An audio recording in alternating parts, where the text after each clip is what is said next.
Shabbat shalom, Shabbat shalom, Shabbat, Shabbat, Shabbat shalom. Greetings, everyone. How is everyone doing on this beautiful Sabbath day? This is the second Sabbath in what we call March. This is the second Sabbath in March. I'd like to say greetings to everyone. Hopefully, everyone is having a great and beautiful Sabbath day today. Today is March 14th, 2026. This is March 14th, 2026. And this where we at right now, this is the assembly of the righteous. This is the Sabbath day, which is the assembly of the righteous, the seventh day of the week. And we're here we go through the book, we go through scriptures, and as we go through scriptures,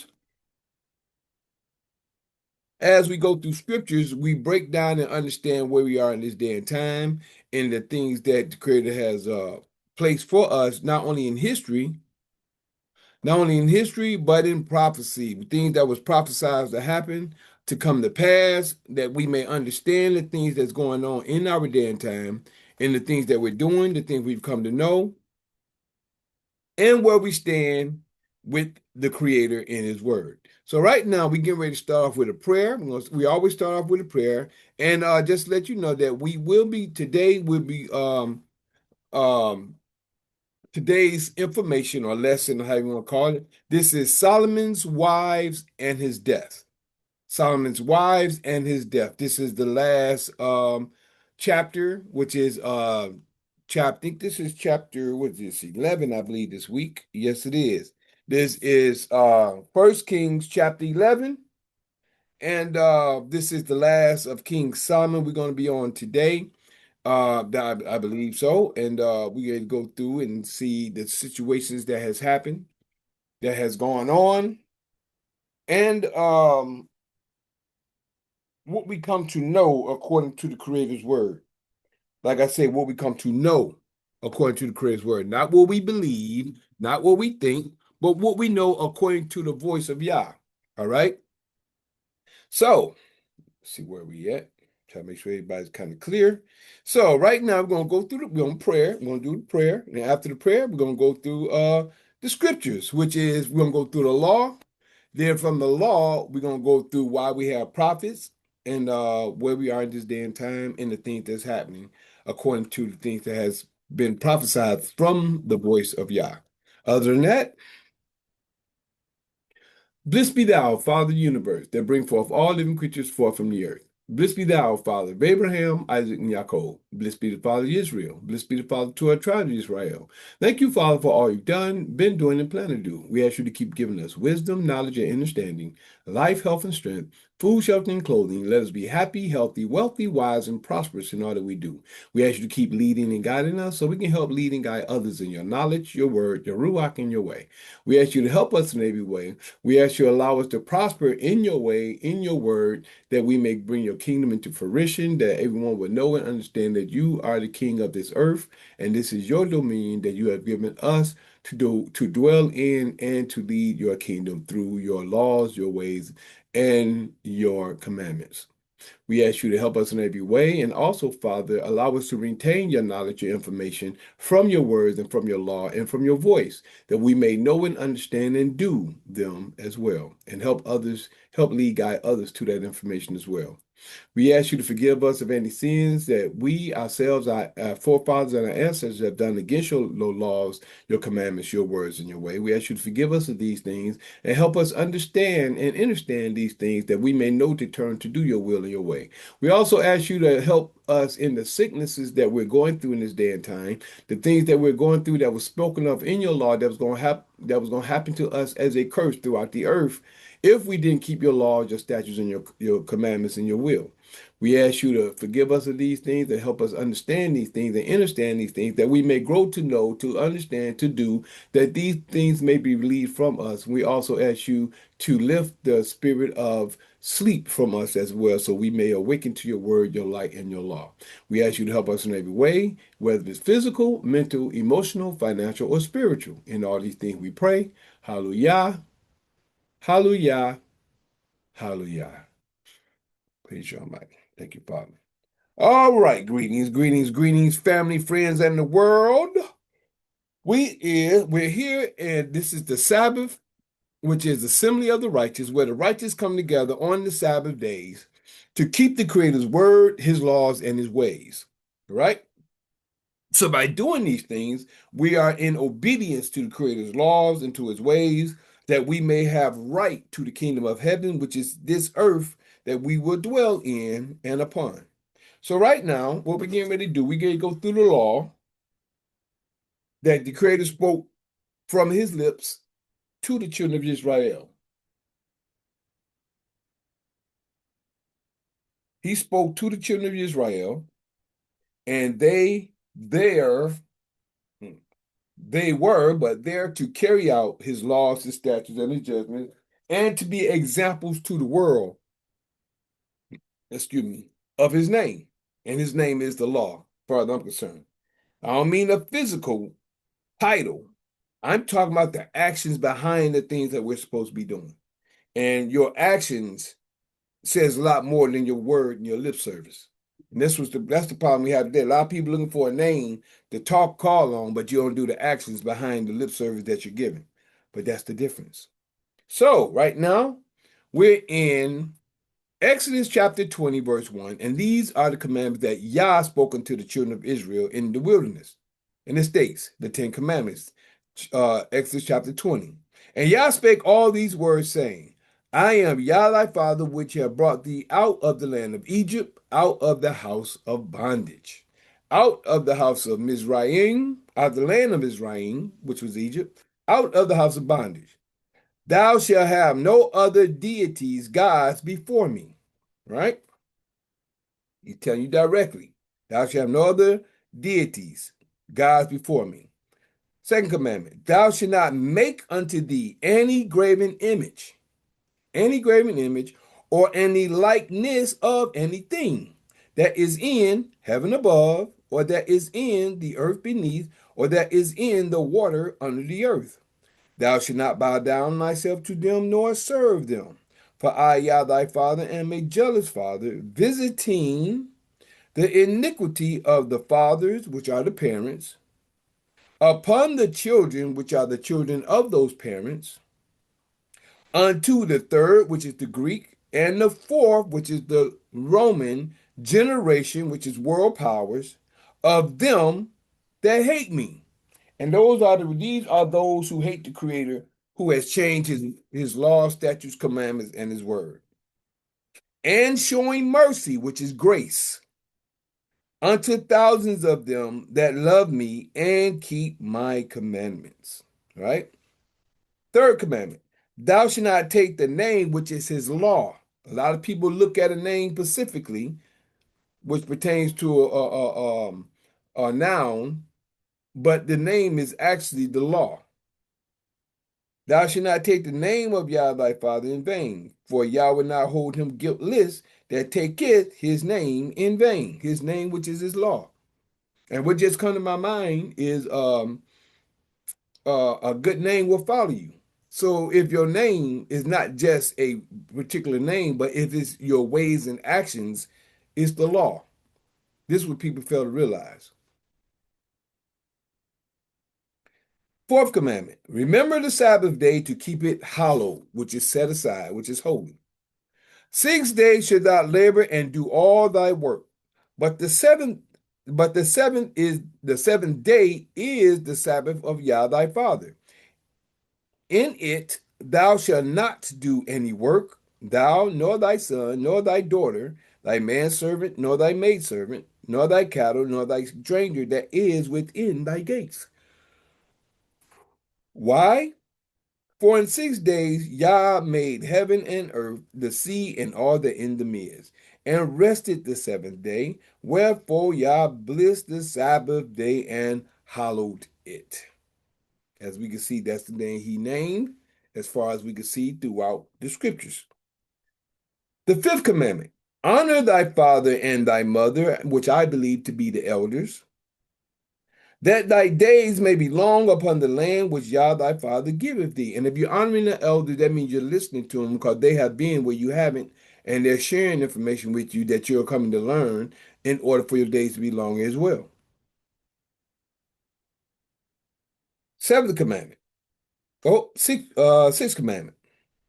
Thou shalt not murder. And though it says thou shalt not kill, we know that when you kill someone, you have to kill something or someone for a purpose. When you murder something or someone, you're taking life without a cause. You're taking life without a cause. Excuse me. Seventh commandment. Thou shalt not commit adultery. And as I was sharing, as I shared last week, adultery, idolatry, and fornication is all of the same thing.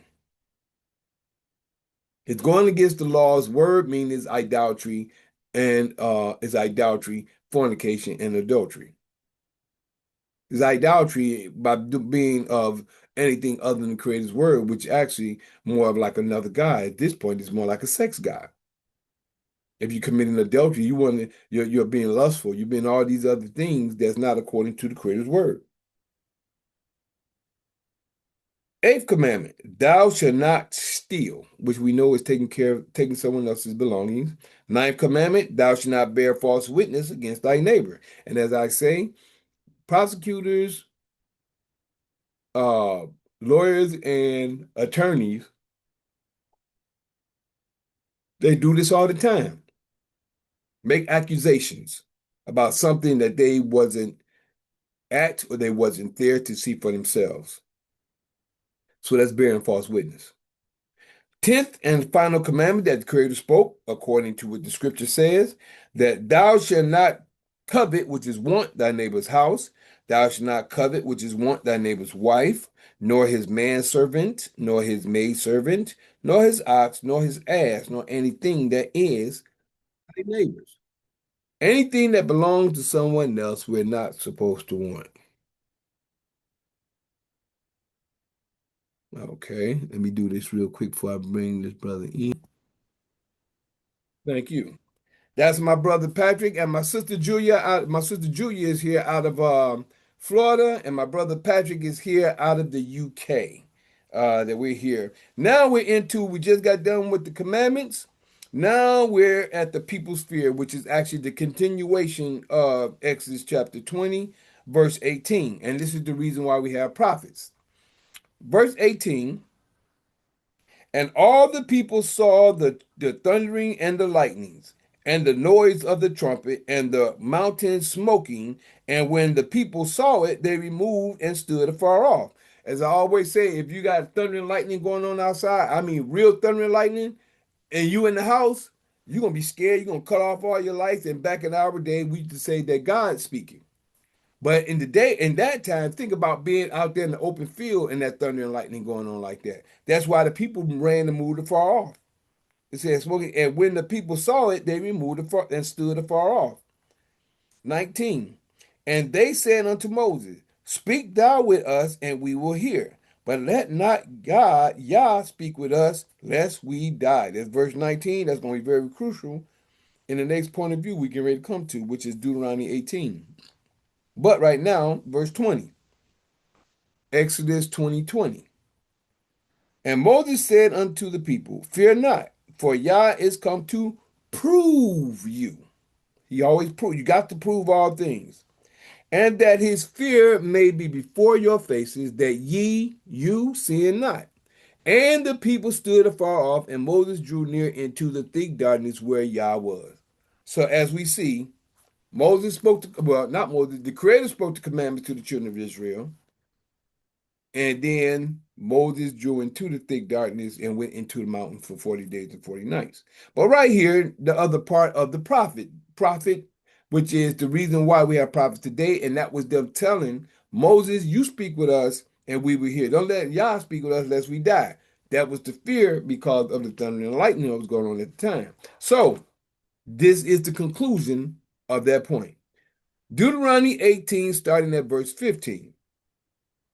It states, Yah thy father will raise up unto thee, you, a prophet, from the midst of thee, from the midst of you, which is of thy brethren. From the midst of Israel, he gonna raise a prophet up upon you. He gonna raise a prophet up, like unto me, like unto Moses, who he used to speak to. Unto him ye shall hearken. Unto him you gonna do the words that he tell you to do. 16. according to all that thou desireth of Yah thy father in Horeb, which is what we just read when he was reading the commandments, when we read the commandments, in the day of the assembly, saying, let me not hear again the voice of Yah my father, neither let me see this great fire anymore, that I die not. That's what the people said then, and this is the conclusion of what they said at that time. Verse 17, and Yah said unto me, there they have well spoken that which they have spoken. I will raise them up a prophet. Who gonna do it? The Creator gonna do it. I will raise them up a prophet from among their brethren, like unto thee, Moses, and will put my words in his mouth, and he shall speak unto them all that I shall command him. The Creator spoke it, and he said he's going to speak up a prophet like unto Moses. Now, I was listening at Pastor Jennings a few days ago, and I actually taped it, and he said what they said in the New Testament, you got one here greater than Moses. That's where they get this from. They think that this goes with him. But all the prophets in the quote unquote Tanakh, the Creator rose up. Why? Let's see what it say right here, verse 19. And it shall come to pass that whosoever will not hearken unto my words, which he shall speak. Who shall speak? All the prophets that speak in the name of who? In my name, which is in the name of the Creator. They spoke in his name. I will require it of him. Now, let me ask y'all something. It just hit me. Most of the time when, quote unquote, the prophet in the New Testament, when you will see a difference in chapter 4 and chapter 5 of Matthew if you study. Chapter 4 of Matthew, it says, it has been written. It has been written. It was written that the Creator said this, this, and this, and that in chapter 4 when he was speaking to Satan. But in chapter 5, after you get past verse 20, 21 on through, you hear it say he disrespect the Creator. He says, you have heard of time old. You have heard of old time, is what he said. You have heard of old time. But I say unto you, that's disrespecting the word of the Creator, straight off. He just said, verse 19, and it shall come to pass that whosoever will not hearken unto my words, which he shall speak in my name, I will require of him. When he said, I say unto you, that ain't the Creator talking. That's the word of man. Matter of fact, that's the word of man that they put in there saying that this was somebody else said it because they changed the name. That's how they modified the New Testament. That's how they modified the words of the prophet that actually came. They took his word, switched it around like they do all the time. They do it all the time today. They'll take your word, tell you said something else other than what you said. They do it all the time. But it's up to you to pick that up. Again, 19. And it shall come to pass that whosoever will not hearken unto my words, which he shall speak in my name, I will require it of him. But I say unto you, but the prophet which shall presume to speak a word in my name, which I have not commanded him to speak, or that shall speak in the name of other deities. Right now, you got prophets around here speaking in the name of Jesus. That's another deity. See, people don't even catch it. When you study, you can see and understand. You can see the flaws. You can see the mischief, or you can see where they manipulated the word once you study. Again, 20. But the prophet which shall presume to speak a word in my name, which I have not commanded him to speak, that there is that's breaking the ninth commandment right there. Bearing false witness.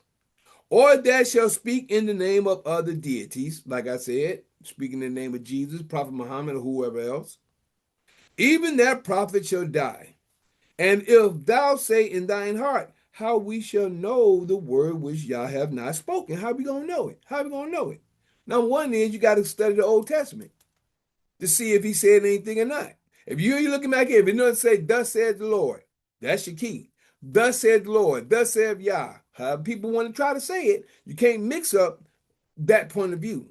When it says, thus said the Lord, you know the creator talking. I don't care if they say, well, his name ain't Lord, his name ain't God, his name ain't this. And we know who he talking, we know who's talking and who they talking about. That's the difference. People try to make every little what they say. They try to what's it said in the New Testament? Say they try to the SWAT a gnat and Mr. Camel, something like that. I'm not a quote with all that other stuff. But you know what I'm talking about. They try to swat at a gnat and the other stuff that's going on, they ain't taken care of. So when a prophet speak, verse 22, Deuteronomy 18:22 in last verse. When a prophet speaketh in the name of Yah, if the thing follow not, nor come to pass, that is the thing which Yah has not spoken, but the prophet has spoken it presumptuously, thou should not be afraid of him. Don't be afraid of that person because he's talking outside their neck. If it don't come to pass, or if you don't see it in the law, which is the law and the prophet, the Torah and Tanakh. People don't even realize when the prophet spoke, that's still Yah talking, so that's still his word, which is still law. So now we over here in today's information. We're in Solomon, we're in chapter 11, which is about Solomon's wives and all the things that has happened to Solomon. But we're going to do some straightening up on some information in the scriptures today. We're going to straighten up, we're going to do some straightening up with information in the scriptures today. Let me make sure this is brother. Oh, that's what I wanted to hear. I just wanted to hear your voice because you know we get people coming in under people's name and they try to put that foul stuff on my Zoom. So I just got to make sure as you come through. So right now we're in chapter 11. You just made it in as we getting ready to get started with First Kings chapter 11. But you know I always like to go through and do a little preview of what we spoke on the week before. So actually in 1 Kings chapter 10, last week we were speaking on Solomon's riches and fame. And the first half from chapter 10, verse 1 through, what was that, verse 1 through 13, Queen of Sheba came. Queen of Sheba came, which we spoke in last week in part one.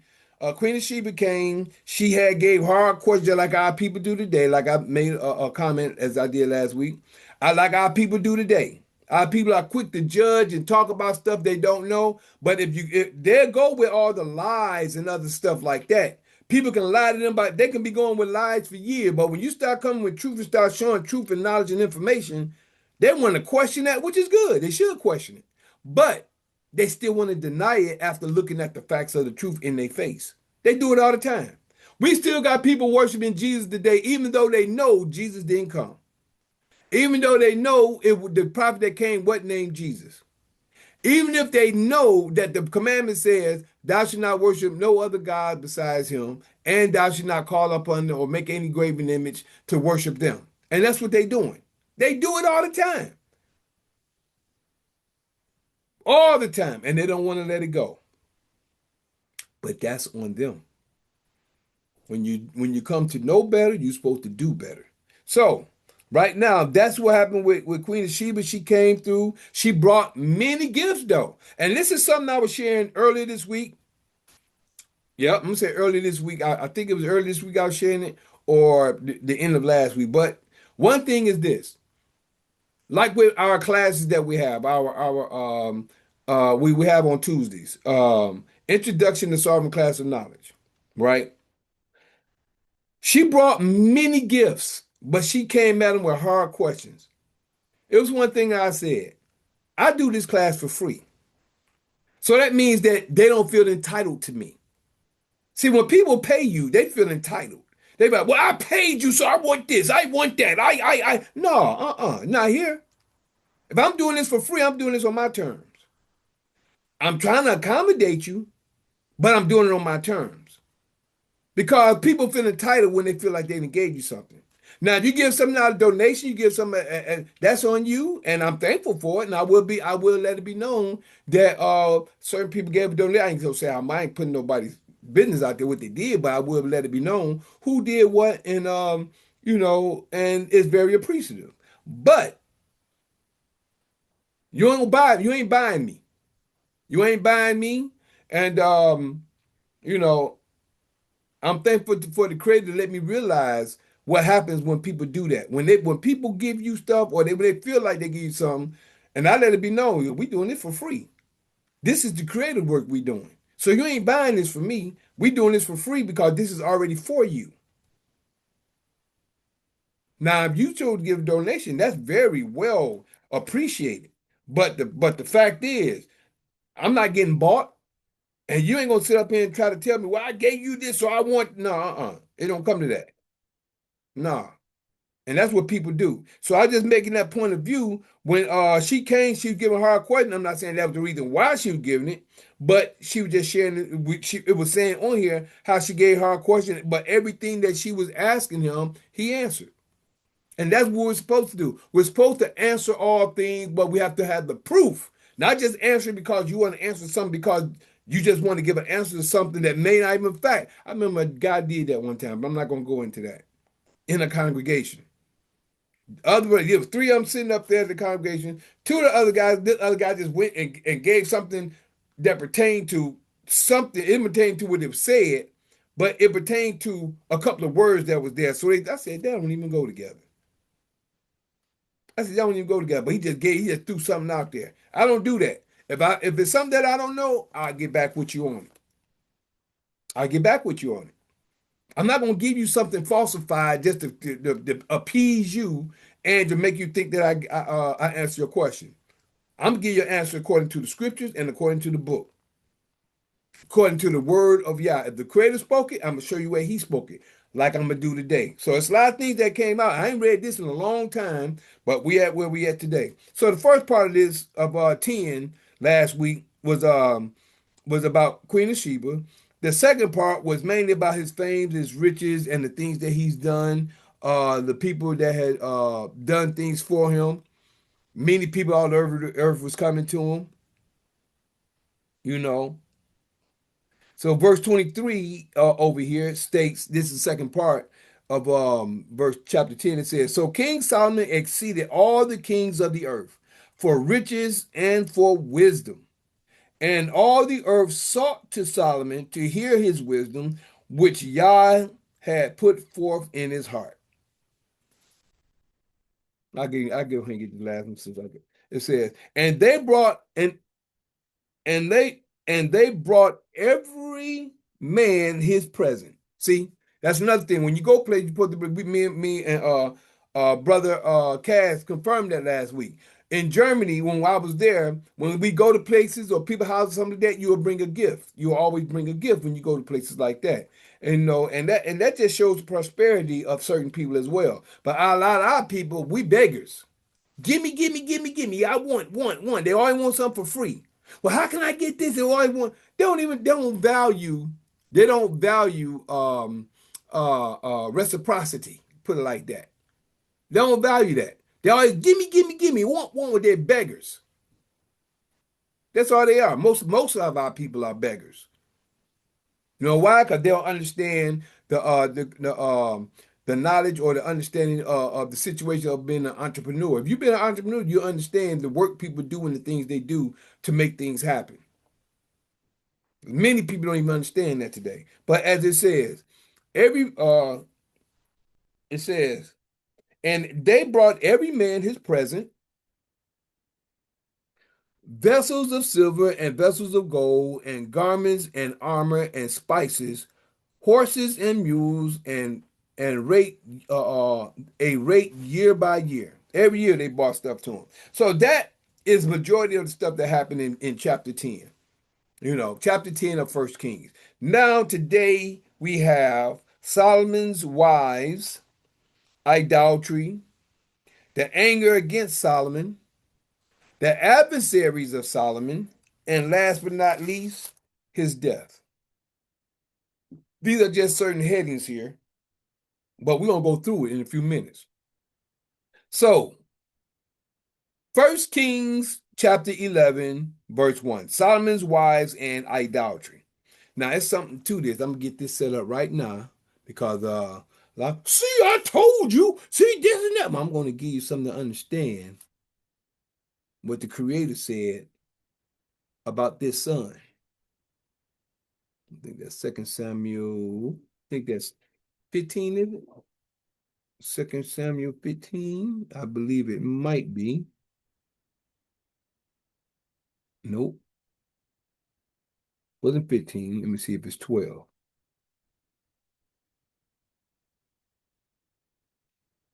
Let's try 7. I want to make sure I have this ready when we get to it.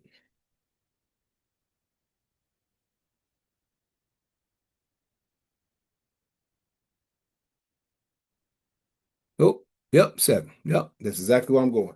So I'm gonna have this ready because I know I'm gonna have to come here.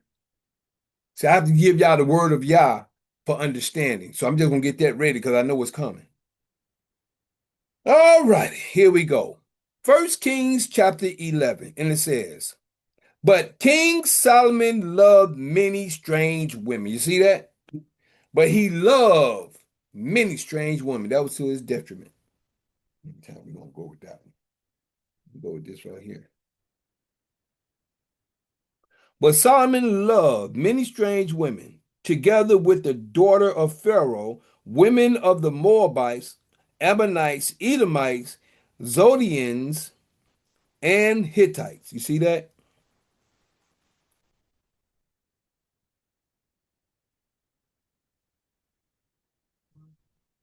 See that right there? But King Solomon loved many strange women, together with the daughters of Pharaoh, with the daughter of Pharaoh, women of the Moabites. These are the Moors, whether y'all know that or not.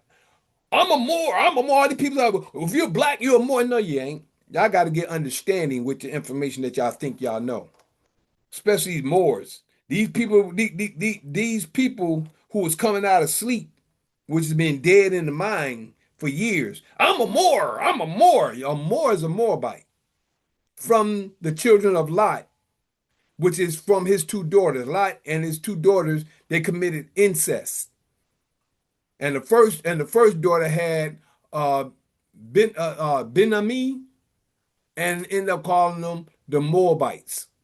And then they went from Moabites to Moab throughout the Bible. Then went from Moab. You won't find the word more in there because Moab translated throughout the years without the Bible, and it's where the word Moors come from. You got to go back and find out where the beginning started. And the beginning started with Lot and his two daughters after Sodom and Gomorrah. Get knowledge, get wisdom, get knowledge, but you got to get some understanding. I actually did a post on that. Go on YouTube and look up Who Are the Moors by Mikael or by Juice Pro 33. Check it out. But of the nations concerning which Yah said unto the children of Israel, ye shall not go into them, neither shall they come unto you. For surely this is Deuteronomy 7. You see that? This is law. This is Deuteronomy chapter 7,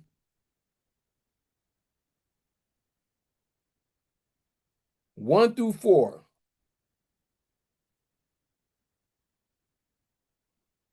The Creator spoke this. Of the nations concerning which Yah said unto the children of Israel, ye shall not go into them, neither shall they come into you unto you. Surely they would turn away your heart after their gods. Solomon cleave unto these in love. You see that? And let me share something with y'all. See, you got to understand, Solomon was the wisest man in the earth, as we can see. The Creator said that. But you got to understand something. A woman can be, I ain't gonna say is, a woman can be a man's downfall. If you love a woman, if she just so fine to you, you feel like you'll give her your world. See, that's the point with the women of today. If they really knew the power that they had and understood the power that they have when they with a man that loved the Creator. If they really understood the power, these feminists out here don't even understand the power that they have when it comes to a man. If they was with a man. And I'm not saying that to give them power over the man or think they have more power than the creator. I'm giving them the understanding how much a man, just like the creator loved Israel, as it spoke of in Jeremiah chapter 3. He said he married unto you Israel and Judah. He's married unto us. But when you get fed up, I don't care how much you love somebody, when you get fed up, they gotta go. And that's what people fail to realize. If we really knew how much the Creator loved us and we turn back and start doing the laws, the statutes, the judgments, and everything that He will have for us to do, that we are able to do in the land of in not only in the land of our captivity, in the point of being captive in the mind, because that's where our captivity starts at.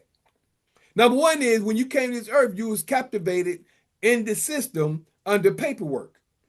Then you was brought up in the system under paperwork and under the mentality. Everything starts here.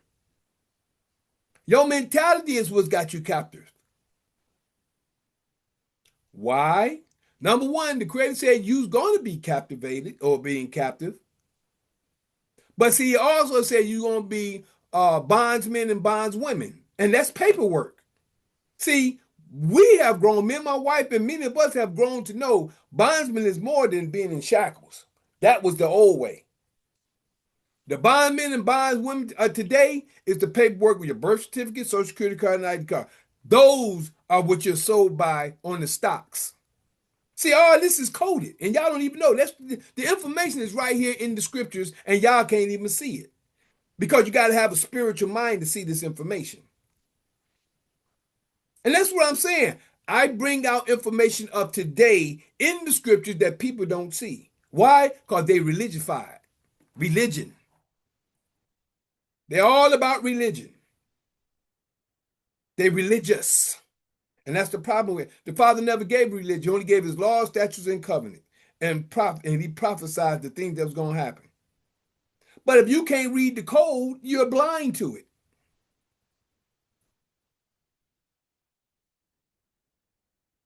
If you can't read the code, you're blind.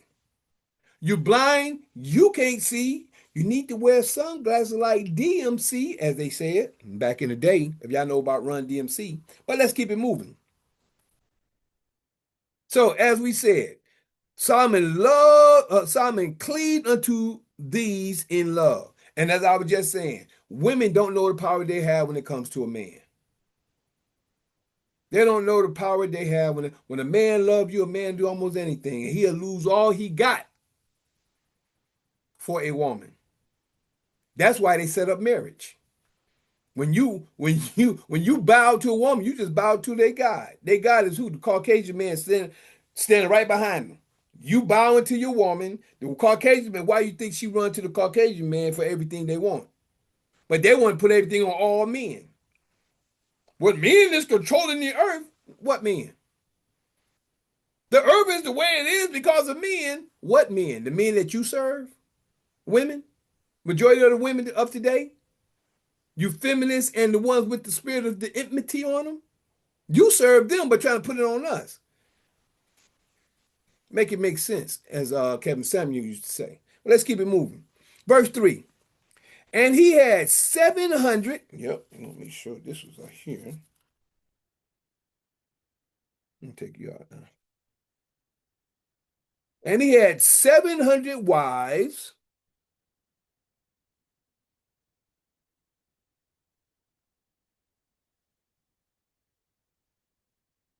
princesses, and 300 concubines. Those 700 wives would sound like they was princesses. And 300 concubines, and his wives turned away his heart.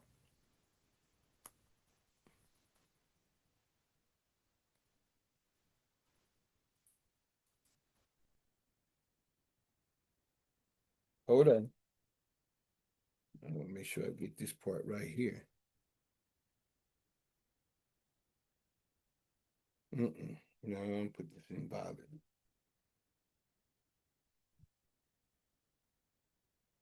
to you.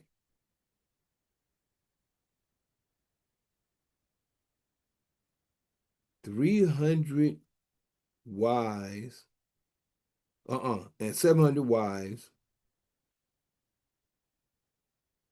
But if you notice, for it came to pass when Solomon was old that his wife turned away his heart after others. See, when a man get old, he get weak. Look at it like for what it is.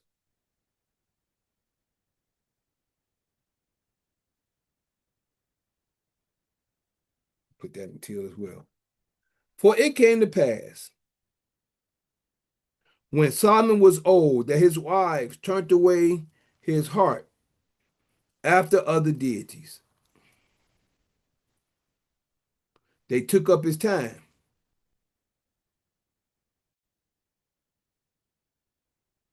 It takes up time. When you have to start doing stuff like that, that takes time. See, when you're into the creator, you're doing work of the creator. You ain't got time for other stuff. When you get to start doing stuff like that, plus all them women, they trying to get you to cater to them, you got to start taking your time up for those women. And those women are taking your time up for the things that they want you to do.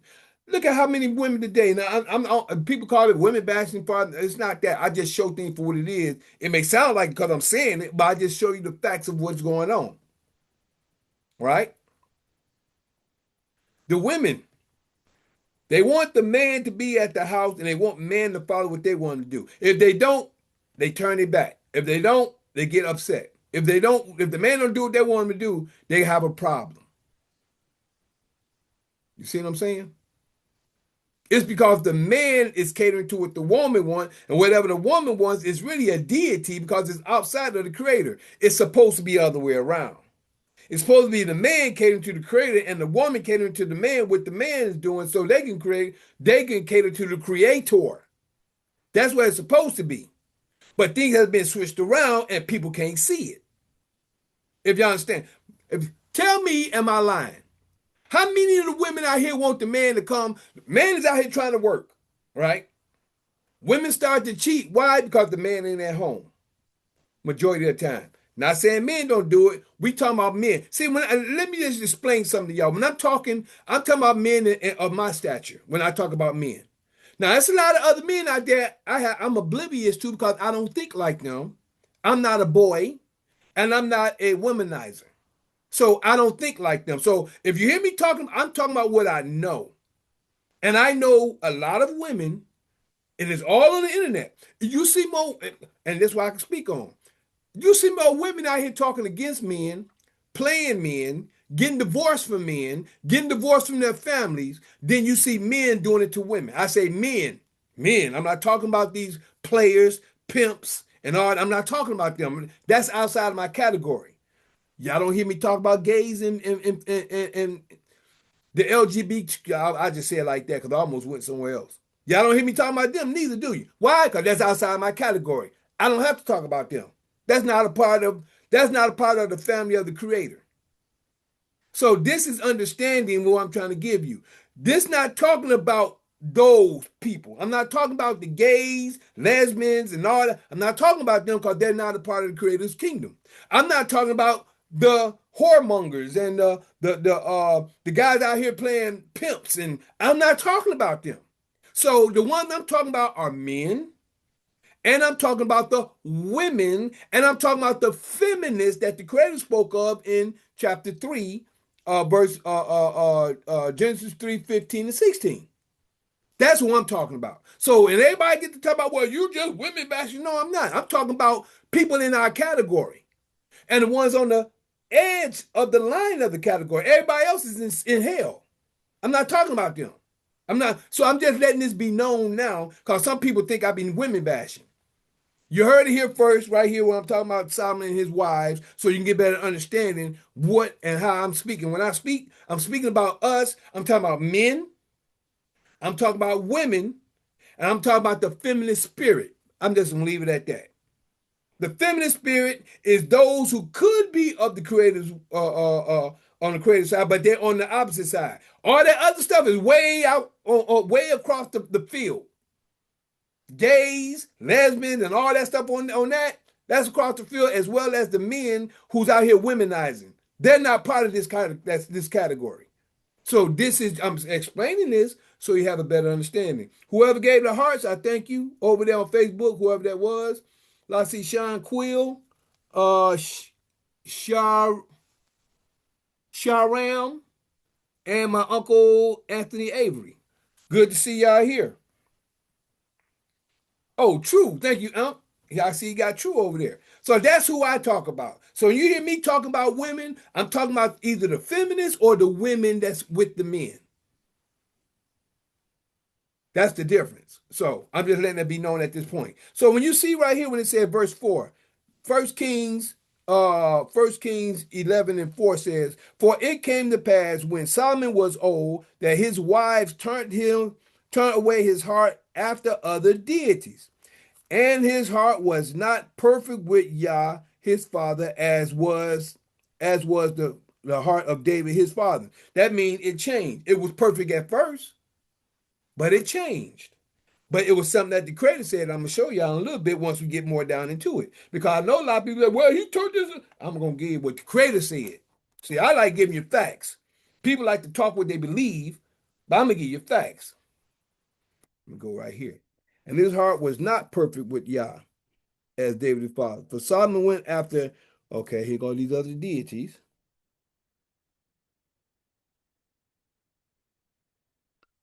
For Solomon went after Ashtaroth, the goddess of the Zidonians, and after Milcom, the abomination of the Amorites, the Ammonites. Now the Ammonites, they are kin to the Moabites. That was the second sister that had a child by Lot. The Moabites and the Ammonites. And Solomon did evil in the sight of Yah and went not fully, see that? And went not fully after Yah as did David his father. You see that? You see that? You see that key, don't you? Went not fully. See, when he changed, when he got older, remember I was just telling you about your time. Your time is important to what you do. Your time is important for who you spend your time with. If you notice me, I'm spending my time with the Creator. I'm always talking about the Creator. I'm talking about His Word. I'm talking about the things we should do, how we should do it. I'm always talking about the Creator. If I'm not talking about, I'm talking about something productive, like in helping people in their health, their wealth, or their from sickness into the light of information and things like that. I'm always talking about something knowledgeable. That's the Creator.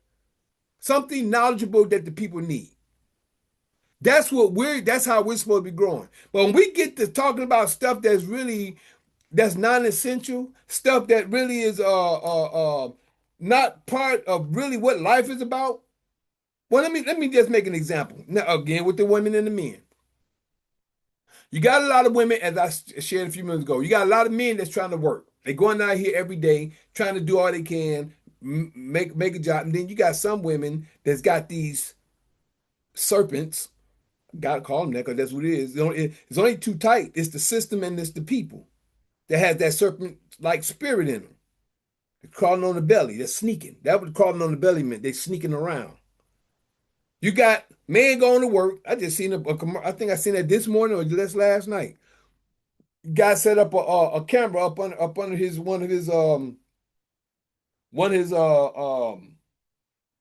dresser drawers or whatever. He put it up under there and plugged it up. She supposed to left to work and he left to go to work. He rolled up the street and he was watching it. She come back in the door. Now all you can see is their feet. And then you see her dress, and you can see it just at the dude's pants. He done put a camera down there and he can see it from where he at. Now some guy come in. She there, she talking to him, yeah, we gotta do this, whatever, whatever. Next thing you know, he slipped off his shoes, he slipped his pants off. They both went in the back room. He rolled on down to the house, came in, seen the shoes and pants right there, come in through the back door. The guy then jumped out the window and gone. Well, what are you doing here? This and that. I thought you was going to work. See what I'm saying? That was the serpent. Like I said, anything outside of you and your relationship with your husband is a serpent. If they're trying to come in any type of way, that's the serpent. The first serpent is the system. Kick the man out the house. You got to see it for what it is. The system is the serpent, and the entity within you is either righteous or wickedness.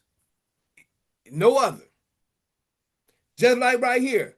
It doesn't talk about Solomon's righteousness no more, do it? All it said was, and Solomon verse 6, and Solomon did evil in the sight of Yah and went not fully after Yah. Make sure I get this in the yellow so you can get a better understanding of that.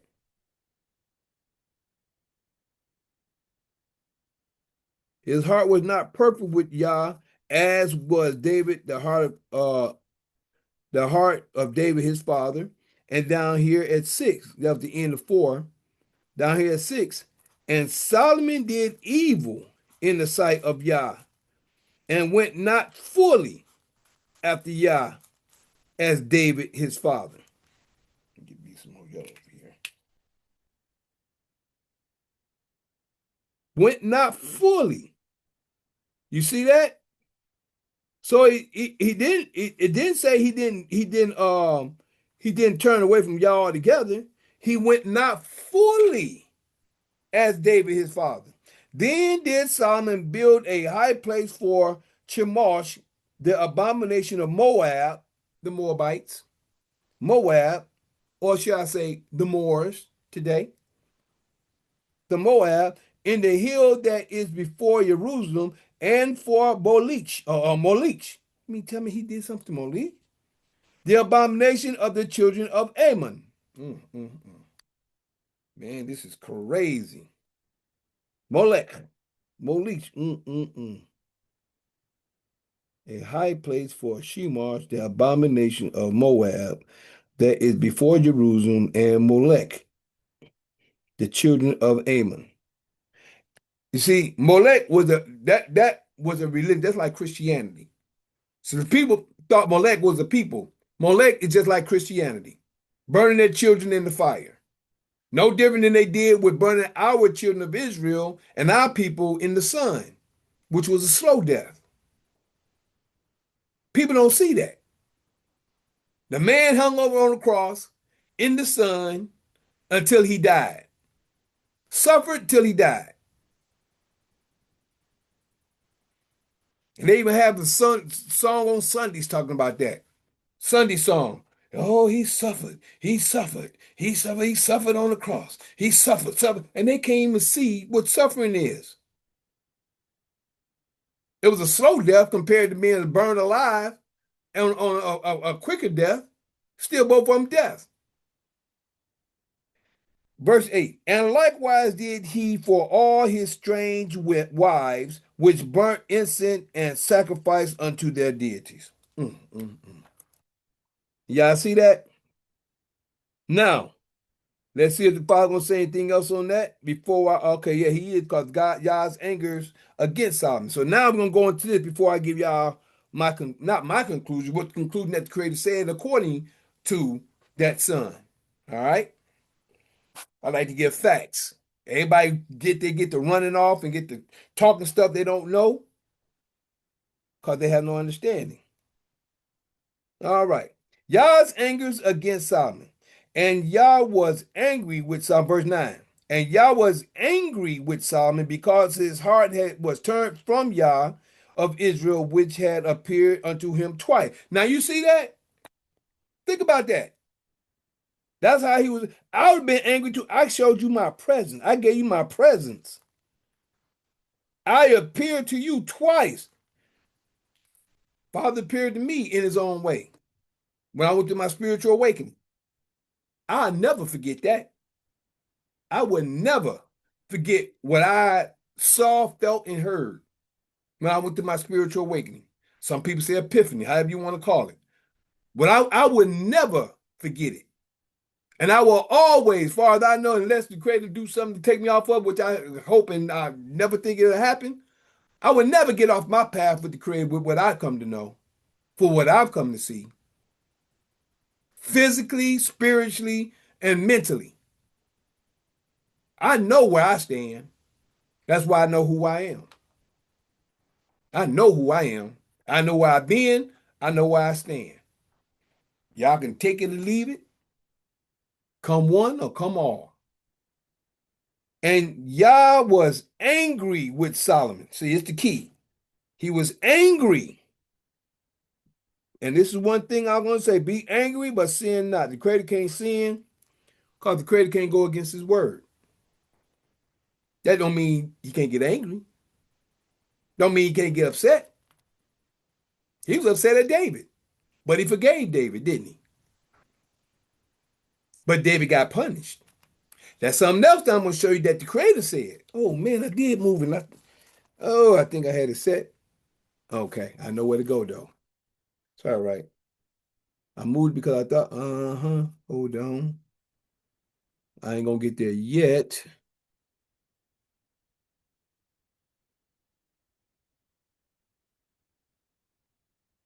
Right here. Got it.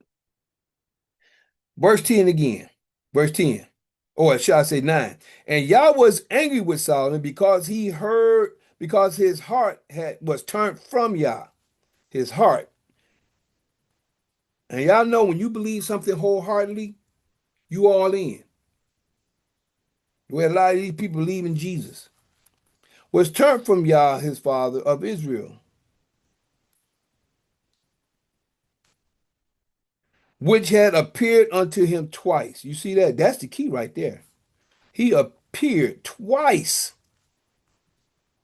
And a lot of time when he appeared, a lot of people are like, he showed his face. The Father said, no man can see his face and live. He appeared to him in ways that the Creator showed. The Creator's presence, like a lot of times you say when like real foggy or when a cloud appear, the Creator's presence is in the cloud. The Creator's presence is in you.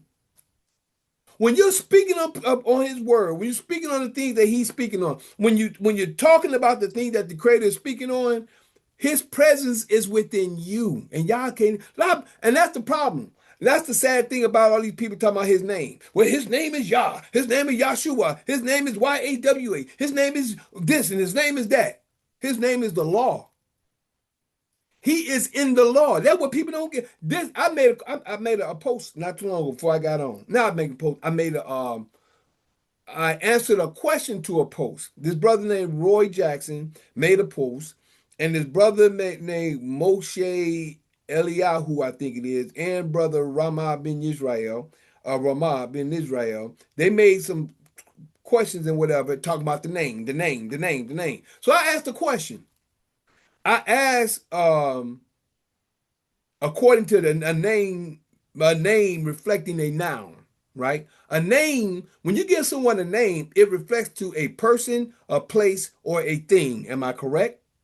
I'm asking y'all. You think on it for yourself. When you give someone a name, it reflects to something. It reflects on or to something, whether it's a name or a title. Mostly names are titles to something. And most titles bear names to something. So I said, was there a name before languages was made or vice versa? Then I gave all these different lists of names down. I even put title. I put church, Bible, all the all. I asked, what are these names or are these titles? What do they mean? I ain't gonna go no further into that because someone did come back and say, "Well, I can answer your question, but what do you?" Mainly, he said, "I can answer your question, but what do you mean by the question?" I said, "Bro, if you can answer the question, there's no need for me." This is exactly what I said. If you can answer, bro, if you can answer the question, there's no need for me to give you an answer to the question that I asked. That's stupid. You can tell me you can answer it, but you're gonna ask me the meaning behind it. The answer is right there in the question, the full question. But this goes to show how smart people is, how smart they think they are. Everybody's looking for a specific name. You can't name nothing. And that's one thing my father-in-law, which is my youngest children's grandfather, he said that before he passed. God is nothing. God is nothing. And then the brother I was with at the time, my brother Cephas, he's like, he said, God, nothing. He was looking like, oh man, I can't believe he said that. And I was just there laughing. I was just smiling, laughing. I said, he said, God ain't nothing. God is nothing. He was old. He was elder. He was an elder in age. Brother Page was elder in age. That was his brother's name. He was elder. He was up in age too. Getting to the point of dimension. But when he would come back, he said, God is nothing. God ain't nothing. God ain't nothing. That's what he was saying, right? And I was just sitting back laughing and smiling. But my brother Cephas, what are you talking about, bro? He said, God ain't nothing. He looked around like, Brother Page going crazy. That way he was looking. And I said, what it is take the word nothing and break the word nothing down. Break the word nothing down, and what you get? No thing. Nothing. The creator is no thing. So how can you give no thing a name? And this is the problem with what I'm trying to get people to understand. The Father is everything in all things, but the Father is really universal consciousness, which is no thing but a conscious mindset. This is where your imaginary, this is the image you was made out of. Image is a part of imagination. That's what you was made out of, from the image of the creator. Now, all this is a form. This is a form that he made us out of from the dust, but the image is what he made us from. That made us like him. That's why everything we see came from an image from our mind. So everybody that's right around, well, his name is Yahshua, Ahuwah, Yahuwah, yeah. Man, let's go to show people they dogs chasing their tail. They have no understanding. The law is the presence of the Creator. And as long as you have the presence of the Creator within you by keeping the Creator is within you because the law is within you. A good name is the law. And this shows how dumb some people are who think they're so smart, they dumb. But hey, I may not know what I'm talking about. You tell me. So, verse 9. And Yah was angry with Solomon because his heart was turned from Yah of Israel, which had appeared unto him twice. 10. 1 Kings chapter 11, verse 10. And had commanded him concerning this thing, that he should not go after other gods. But he kept not that which Yah commanded. You see that?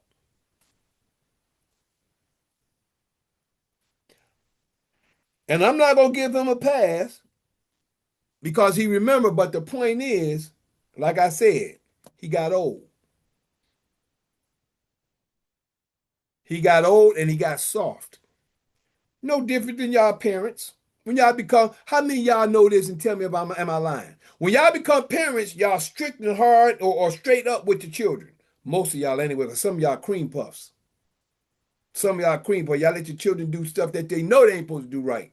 Y'all let them cry and scream and y'all don't keep y'all have no discipline. For some of y'all. But for you that do, I'm talking to you.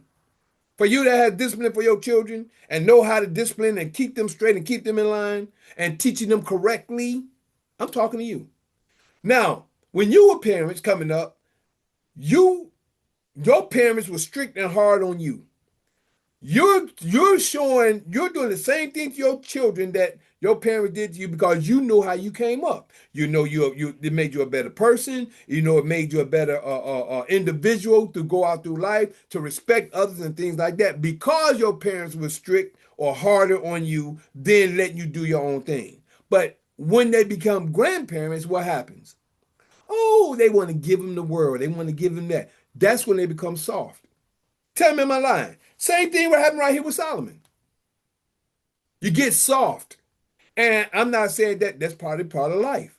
But what happened was the fact that he got with these women outside of his household. Now, I'm not putting it down. This may be in for a purpose. I'm not gonna say this is what he should have did because this is his life.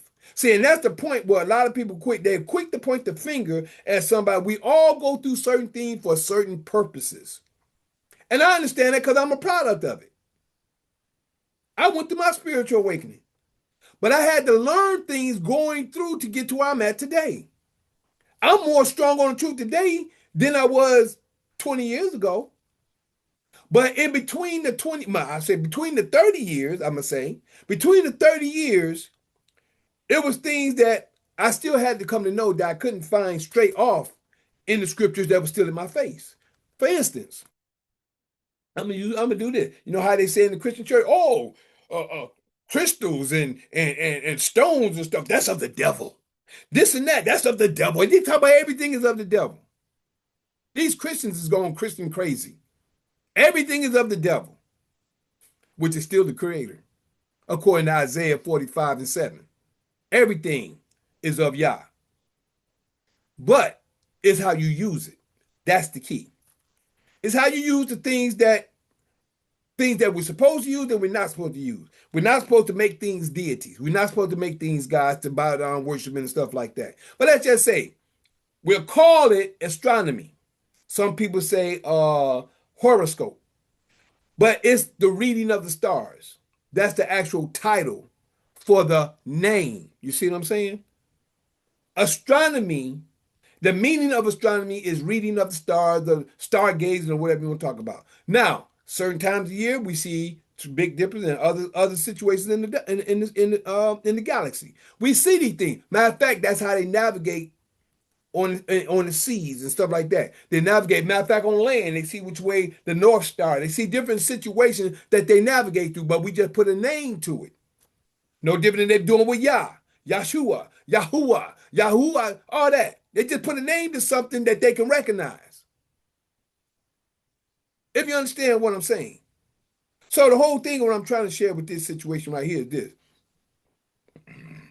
Excuse me. The Creator told us to keep the laws, commandments, and the statutes and judgment.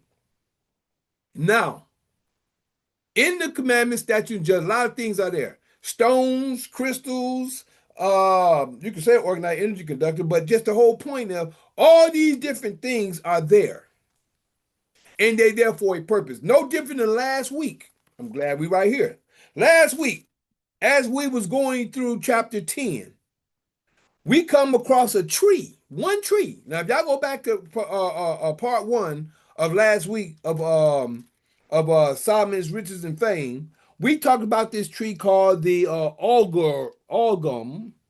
I think it's almug or algum, almug. ALMUG. We got on a full conversation last week of that one word because it talked about a tree nobody knew nothing about. We got into this conversation. Brother Kaz shared the information about it. We all had a long, about maybe a 20, almost 30-minute conversation off that one subject of a tree that we knew nothing about. And this is what I'm talking about. It's in the scriptures. You don't know nothing about it unless you read across it and see it, and then you start doing the research behind it. Once you do that, then you start to know more information about things that you're looking up or trying to find out. It didn't say worship the tree. We just found out about it. It had a certain fragrance. It was reddish in color from what we come to understand. But the whole point is that we found out more about it, even though it's in the scriptures or right here in chapter 10, verse 12 and a few other places in here. But the whole point, we took just that one subject and it went on a whole different manner. And it was good because we learned something that we did not know. But it didn't say nothing about bowing to it and worshiping it.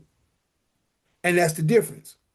So in that whole conversation, kind of like in this whole conversation, Solomon, I can't speak on what he did. We know what he did was against the law. So that goes to show, whatever you do is your choice to do. He knew the law. I ain't gonna say what he thought because I ain't gonna put words in his mouth. I ain't gonna think this and that. It said what he liked. He said he loved women in strange flesh. He loved that. And a lot of time, when you love something, you're gonna be drawn to that more than you would do anything else. And it's a lot that goes with that I'm not even going to speak on because um, that's when you get caught up. That's when the idolatry, which is the illusion. There you go. Thank you, Father. That's the word. Idolatry is nothing but an illusion. It's the opposite of the imagination. Think about it. Imagination and illusion. Imagination is something that you can make and do, but an illusion is something you can make something totally different out of, something that you can make your thank you, Father. An illusion you can think of something totally different than what it really supposed to be. You have alluded to something. By hey, baby, glad you can make it. You can allude to something. So now you have an illusion of something, and this is the idolatry. Because now you're believing in something that's not real. That's an illusion compared to your imagination or your image that you can say an image. You can say, okay, bam, I want this, bam, I want this, I want this house to be like this. But the illusion now I start to bow to it. That's your illusion. Guess what just hit me? Hit me strong. Bam. Thank you, Father. I'll give you one scripture to it. Second Thessalonians, second chapter. I'm gonna start at 7. I usually love to do the whole thing, but I'm gonna start at 7 real quick. Second Thessalonians, second chapter, starting at verse 7. If I come across it real quick. Hold on. I just want to read this real quick. That just hit me. There you go, right there. Second Thessalonians, second chapter, start at 7. Watch here. Right here. For the mystery of iniquity, the Second Thessalonians, second chapter, 7th verse. For the mystery of iniquity doeth already work, which is in the second commandment. We say, Lord, that God is a just God, visiting the iniquities upon the fathers, upon the children. And there you go right there. For the mystery of iniquity doeth already work. Why? Because they're in the Greek and the Roman Empire at this time. Only he who now letteth will let until he be taken out of the way. Whoever gonna let it happen, they're gonna let it until they be taken out. That's what happened with Solomon. You're gonna let it happen until you be taken out the way. That's what happened to him. But I'm also gonna give you what the Creator said according to his word as well, even though he was upset. And then shall that wicked be revealed, whom Yah shall consume with the spirit of his mouth, no different than what I'm doing right now. Like I said, the presence of the Father is within you, and the presence of the Father is with you at the time when he's doing his law, doing his word, his prophecy, or when something is going around or something is around you of the Creator, his presence is there. People don't get it. And then shall that wicked be revealed, whom Yah shall consume with the spirit of his mouth through his chosen, and shall destroy with the brightness of his coming, even him, whoever they may be, even him whose coming is after the working of Satan, which is actually the Greek and Roman Empire, which we are in today. The third and fourth generation of them that hate me. Brightness of his coming, even him whose coming is after the working of Satan, with all power and signs and lying wonders. Lying wonders. Uh-huh. And with all deceived, people deceived, and with all deceivableness of unrighteousness. Anything against the Creator's word is deceit and unrighteous. In them that perish.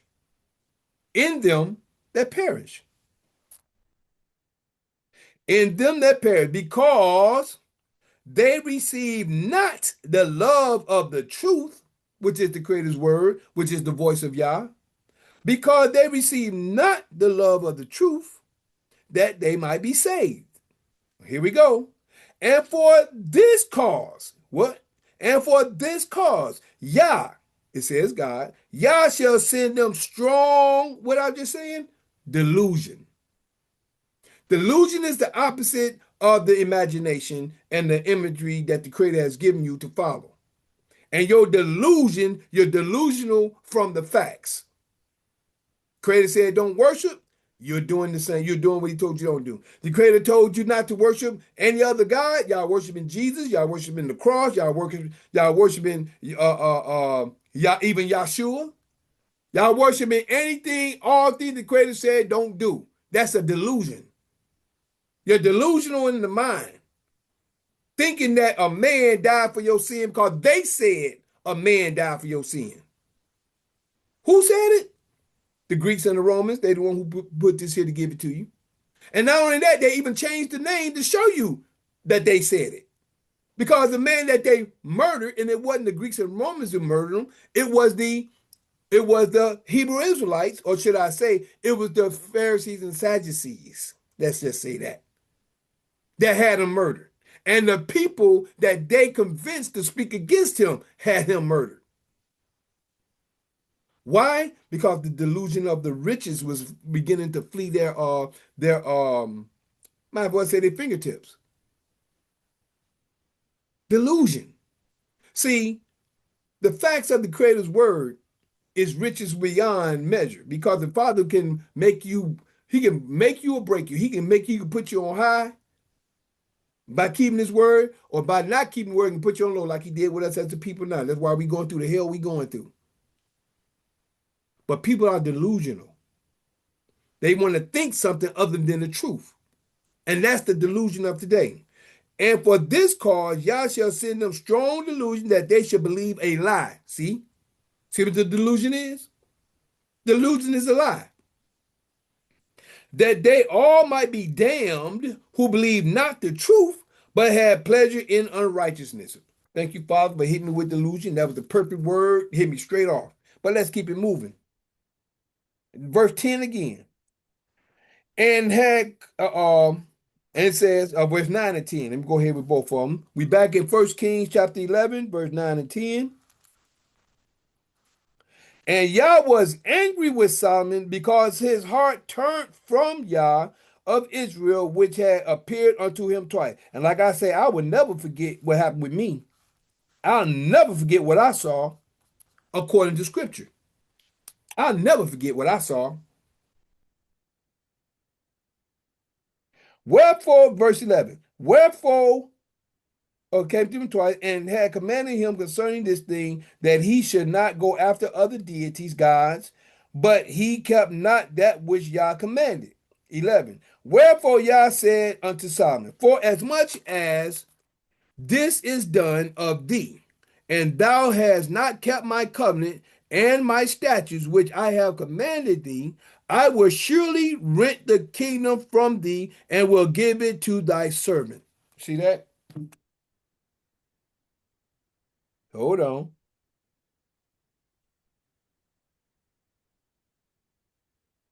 He said, done this thing of thee, that thou hast not kept my covenant and my statutes, which I have commanded thee, that I will surely rent the kingdom from thee and will give it to thy servant. Okay. Notwithstanding, in thy days I will not do it for David thy father's sake, but I will rent it out of thy son hand. Now see, there go your key right there. Hold on. I want y'all to understand something that was said. This is what I'm saying. Let me finish up on 13. I'm going to come back. Howbeit, I will not rent away all the kingdom, but will give one tribe to thy son after David, my servant's sake, and for Jerusalem's sake, which I have chosen. You see that? Now, let's get some understanding here. This is why I was trying to get to. This is where I was trying to get to so I can get people to get some understanding. Because people think, now what you got to understand what was said here. I'm going to show you that in a few moments, but let's go back and read a little bit and get some understanding before I give you the facts to understand what we're about to read. Verse 11. Wherefore Yah said unto Solomon, for as much as this is done of thee, this is done of you, that thou hast not kept my covenant, you have not kept my covenant, and my statutes, which I have commanded thee, I will surely rend the kingdom from thee. Okay. I will surely rend the kingdom from thee and will give it to thy servant. So you're going to say, now he say, I'm going to give it to your servant. We're going to read this whole thing and see how did this happen. Notwithstanding, in thy days, you see that? You see that? Notwithstanding, he said, in thy days, I will not do it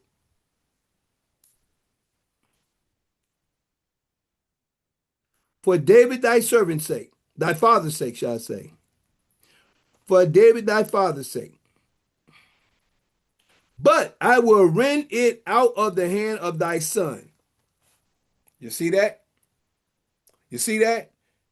Because he made a promise to David. I'm going to read it for you in a few minutes. But he made a promise to David. That's why he ain't going to do it the way he said he was going to do it. He going to rent it out your hand, but he's not going to rent it out of your hand for as much as, notwithstanding in thy days will he not do. He going to do it in his days. You see that? Because of what he has started to do. And this is how to, if you notice, I'm paraphrasing, I'm jumping ahead just a little bit. If you notice, this is where the kingdom was split. This is where Jeroboam was doing the stuff that he started doing with them other women. And this is where in Jerusalem, this is where the kings, Rehoboam, carried on the lineage. See that? The Creator made this proclamation right there because of what Solomon did. But he still didn't rent the kingdom from, it's been established through David. Remember? Understanding will keep thee. That's the whole understanding with this situation. That's the reason why the kingdom was split. Why um, Samaria was under one rulership. Still, the whole thing was still of the Creator supposedly, but he rented out of the other nine and a half tribes was in Samaria, and they were doing their own thing. And over here in Judea, they was carrying on the ways of the Creator until some fell off. You know, they both were doing so somewhat of the each of the situation of the same thing. But in this whole situation, look at what happened. All those women had children from Solomon. Still is what? The seed of David. This is what I'm saying. You'll never understand why things happen, even though the Creator was upset. But he said what he's going to do. But that still doesn't disregard all the different seeds that came through all those women. And who knows how many of those seeds turned to the Creator and doing the Creator's will today. From those 1,000 women that Solomon had laid with. 700 princesses, which is wives, and 300 concubines. You don't know how many people in the earth today is going to turn to the Creator and start doing his will. That's who I speak on. So, right here, verse 11. Wherefore Yah said unto Solomon, for as much as this is done of thee, and thou hast not kept my covenant and my statutes which I have commanded thee, I will surely rent the kingdom from thee. So he said he's going to rent it from you, but not from you. He's going to rent it from he's going to rent it, split it in half, rent it from thee. But he's not going to do it from you, with you. I'm going to do it after your days. You see what I'm saying? Still through what? His seed. See, the whole thing is that his seed was over both kingdoms. David was over both kingdoms. Solomon became king over both kingdoms. Now the kingdom is rent. One side is doing what they want to do. The other side is still keeping the Creator's will as far as we know. But when Jeroboam came, well, we'll just keep it moving until we get there, all right? Notwithstanding in thy days, I will not do it for David thy father's sake, but I will rent it out of thy son, out of the hand of thy son. You see that right there? Then, howbeit, I will not rent away all the kingdom. You see that? I will not rent away all the kingdom. This is where it's split. You got to understand the word of Yah. This is how you study, research, and you walk through the word to find out what you need to know. But will give one tribe to thy son for, see, to thy son for David, my servant's sake, and for Jerusalem, and for Jerusalem's sake, which I have chosen. Now, these so-called Jews, they try to make some commercial trying to say it went from tribe of Israel to Judah, the chosen tribe, and then from after Solomon, it went from Judah to Jews. They're a lie. They lie. They just try to make it look right. It ain't no Jews. Jews is a made up fictitious name from Judah, and they try to make a whole new religion called Judaism. Man, them lies. Boy, that's why y'all got to know the word. That's why you got to study to know to grow in order to understand what's given. So now let's break it down to the point of view we need to get to. Right here, First Samuel chapter 7, Second Samuel 7. Second Samuel 7. Let's break down and get to the understanding of the reason why the father is not going to rent out his kingdom. Second Samuel chapter 7, right here. All right. And then this is going to be the end of part one, and then we'll be going to part two in a few moments. Okay. This is Yah's covenant. This is the Creator's covenant. We're going to start over, and we'll start at 10, and we'll take it to 17. 10 to 17, 2 Samuel chapter 7, verse 10 through 17. Moreover, I will appoint a place for my people, Israel, and will plant them that they may dwell in a place of their own and move no more. Y'all have to read the whole chapter to really get to this point, but I'm going here now. So for the sake of time.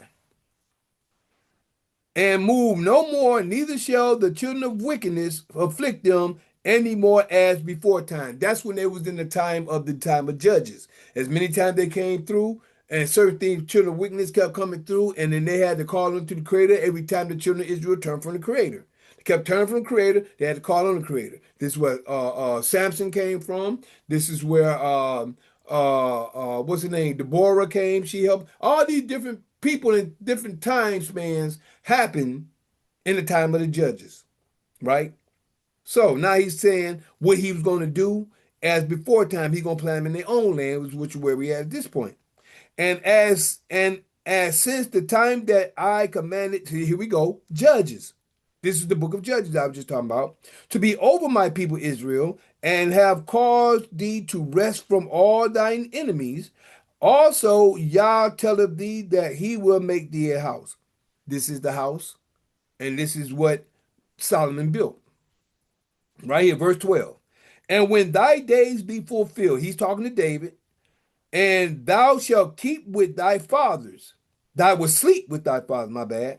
Thou shalt sleep with thy father. I will set up thy seed after thee, which shall proceed out of thy bowels. This is how you know he wasn't talking about Jesus. Out of thy bowels. He's talking about Solomon. And I will establish his kingdom, which he did establish his kingdom, but the kingdom was actually established through David. It was from David through Solomon, and now it's going to be through Rehoboam because it was rent. 13. He shall build a house for my name, and I will establish the throne of his kingdom forever, which it is still established because it's not his kingdom, it's David's kingdom. But it's still established because we still talk about Solomon today. And how is it established? Through his seed. What seeds? The 1,000 seeds that Solomon had through all those 1,000 women. People can't see through and past the rhetoric or pass through the situation that's happening, but you can see if you have an open mind to understand what's going on. Just because a lot of those women had seeds and don't know down the line what seeds is going to turn to the Creator compared to those who are going to stay in idolatry. That's what we had today. Of his kingdom forever. Verse 14. I will be his father, and he shall be my son. If he commit iniquity, I will chasten him with the rod of men. Isn't that's what we're about to read into now? I do believe. I haven't read into it, but I believe these are certain things that's going to come. I haven't read no further than where I'm at, but I know and understand from time past where I read in time past, certain things has come up, but we're reading what's going on right now. What was said before all this happened, prophesied. I will chasten him with the rod of men and with the stripes of the children of men. Verse 15. But my mercy shall not depart away from him. You see that? Now, let me finish this point right here. Verse 15. But my mercy shall not depart away from him, as I took it from Saul, whom I put away before thee. You see that? That was the key right there to what we just read. I would not take my mercy away from him. He was upset. The creator was upset. He was angry. But what did he say over here again for clarification?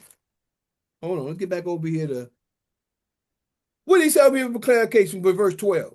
Notwithstanding in thy days will I not do it for David thy father's sake, but I will rent it out of the hand of thy son.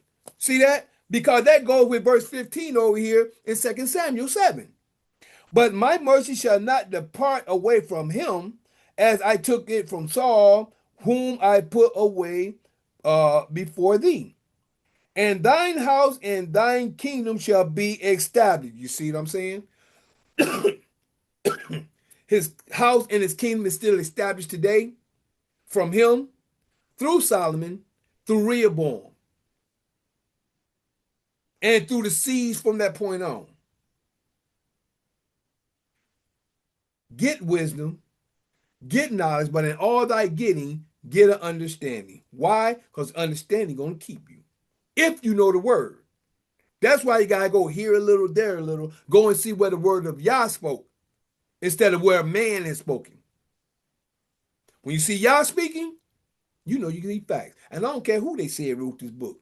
Caucasian man, white man, King James, I don't care who they said wrote it, it's still the word of Yah. And this is what people fail to realize. But let's keep it moving. Verse 16, and thine house and thy kingdom shall be established forever before thee. And say, no, thy throne shall be established forever. David's throne.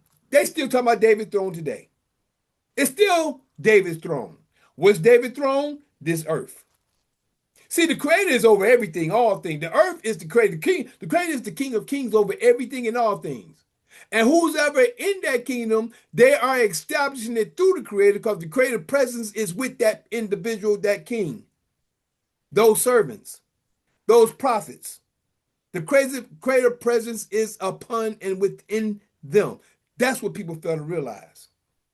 So a lot of times people I've been talking against, they don't realize they're talking against the man. They don't know they're talking about the creator's anointing. They're talking about the creator that is within that individual that's doing the speaking and giving the information. They don't even realize it. And they're bringing the curse upon themselves. A lot of times people get cursed. A lot of times people get sick. A lot of times people lose things, lose their family, because it's a curse that came upon you because of your mouth, your way of thinking. Quick to speak something that you don't understand. But hey, that's on you. Can't say you wasn't warned. Warning comes before destruction. And again, I was 16 and 17 in this part. And we're going to go back over here to 1 Kings 11. And thine house and thine kingdom shall be established forever before thee. Thy throne shall be established forever. 17. According to all these words according to all these words and according to all this vision, so did Nathan speak unto David. So when you read, you can start off at 4. Yah's covenant with David. You start off at 4, but start off at 1 and read the whole chapter of 2 Samuel chapter 7. Excuse me. 2 Samuel 7 will give you the understanding because 18 through 29 is where David's prayer. He prayed to the Creator after Nathan came and gave him the understanding. From 18 on through is David's prayer. He prayed to the Creator after Nathan came and gave him the confirmation from the Father about building the house and what he was going to do by setting up the kingdom. So now we're at the end of Solomon's kingdom at this point in chapter 11, because right here, this is where he went into idolatry. The Creator got upset, but the Creator said he wasn't going to take his mercy from Solomon or from his son, which is Solomon, as he did Saul. Saul got killed. Saul, he rent the kingdom from Saul and gave it to David. He didn't do that with Solomon. He let his son come into place, which is we're going to get to when that time comes.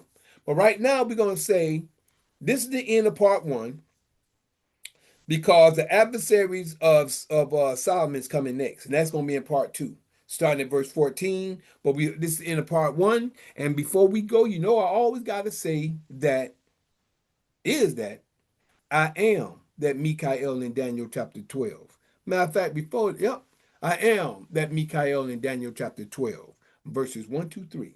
Yeah, that's me. Showing the holy people who they're really supposed to be. Waking them out of their dead beds, which is really in their heads. For all of you who's living in the new, this is for you. I'm that same Mikael in Revelations 12, belling that red dragon where Satan dwell, who deceiveth the whole world but prevaileth not, because the horn is blown without a doubt. This was prophesied for you to see that Mikael is really me. You got to know the word to understand the word in order to understand, to give, share, and get that word within you to understand it, to know it, and in order to do it. So we're an hour and 30 something minutes in, but I would like to ask anybody over here on the Zoom, is there anything in here that you got that you like to share?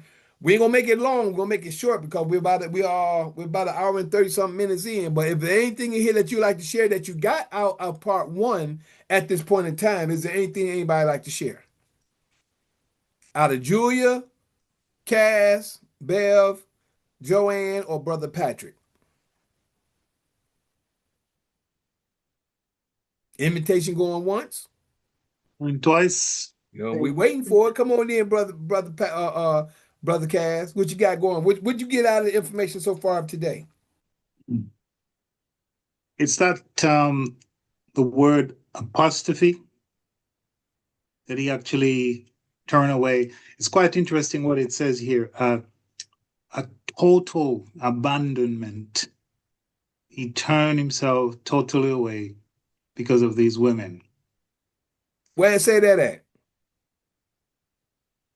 Where are we? Verse, that's 1 to 8 I was at. Where are we? Go to verse 6. Read verse 6 for me. And Solomon began to do what was bad in the eyes of Father, and he did not follow fully like David, his father, did. It's a certain word there that you missed when you said he went fully. It said he went not fully after the Lord. It means that he didn't say he turned fully away. It said he went not fully. It means that when it said that he was still with the Creator, but his heart wasn't fully with the Creator because he was doing this other stuff. You understand what I'm saying? Yeah. So it wasn't that he turned totally away from the Creator. He was still with the Creator, but he wasn't fully with the Creator. He was doing stuff he wasn't supposed to be doing. That's just like me. I'm example with me. I like to give myself an example. I had a young lady that in 2006, Spirit told me to put her out. Spirit told me put her out. Now I didn't understand if it meant put her out for that night or put her out for good, put her out my life. I didn't know really, but I was attached to her, just like Solomon was on this situation, but I wasn't worshiping no other. If anything, you can say I wouldn't even say I was worshiping her. But the fact is that I was going against the word because when it said put her out, I didn't understand because I was really like Solomon here. He said he loved. I was in fact, I'm gonna say I loved and was infatuated with this young lady. I'm not gonna give her a name, but we had a 10-year relationship, right? but it was long distance. And I was getting signs. I was getting signs with with people that hadn't even met her. Man, get rid of her. You don't need to be. And she wasn't bad or evil or nothing like that, far as I knew. But the point is that in my eyes, I was clean. I was stuck. You know, and but I still was like, it was still always on my mind. Should I get what was it that was told to me? Should I really get rid of her? See, I was still with what was told to me in my mind, even though I was with her. So I wasn't fully now. If I had just said forget with that, and I just got with her and I got married to her and I got her pregnant and all, then I would have fully been away from what the word came to me back in 2006. I would have fully been away because I would have ignored. That wouldn't ignore. That's the whole point. I would have ignored what the word came to me. But I made sure I didn't get her pregnant. Could have. All kinds of things could have happened. You know what I'm saying? I could have got married. I could have been in the worst position today, which a lot of people go through. They don't listen to when the creator talk to them, and they go through situations and they wonder, "Woe is me," and want to blame everybody else when three is pointing back at them. So I can understand, and that's what I mean by experiences. We go through experience to understand some things, but if you totally go against something that you know you weren't supposed to do, I'm about to go to something else, but I ain't gonna. Nope. Um, but if you totally go against something that you know you're not supposed to do, that you know that's of the creator, that's ignoring his word. That's totally ignoring. And it said here, it said as in verse 6, it said, and Solomon did evil in the sight of Yah and went not fully after Yah.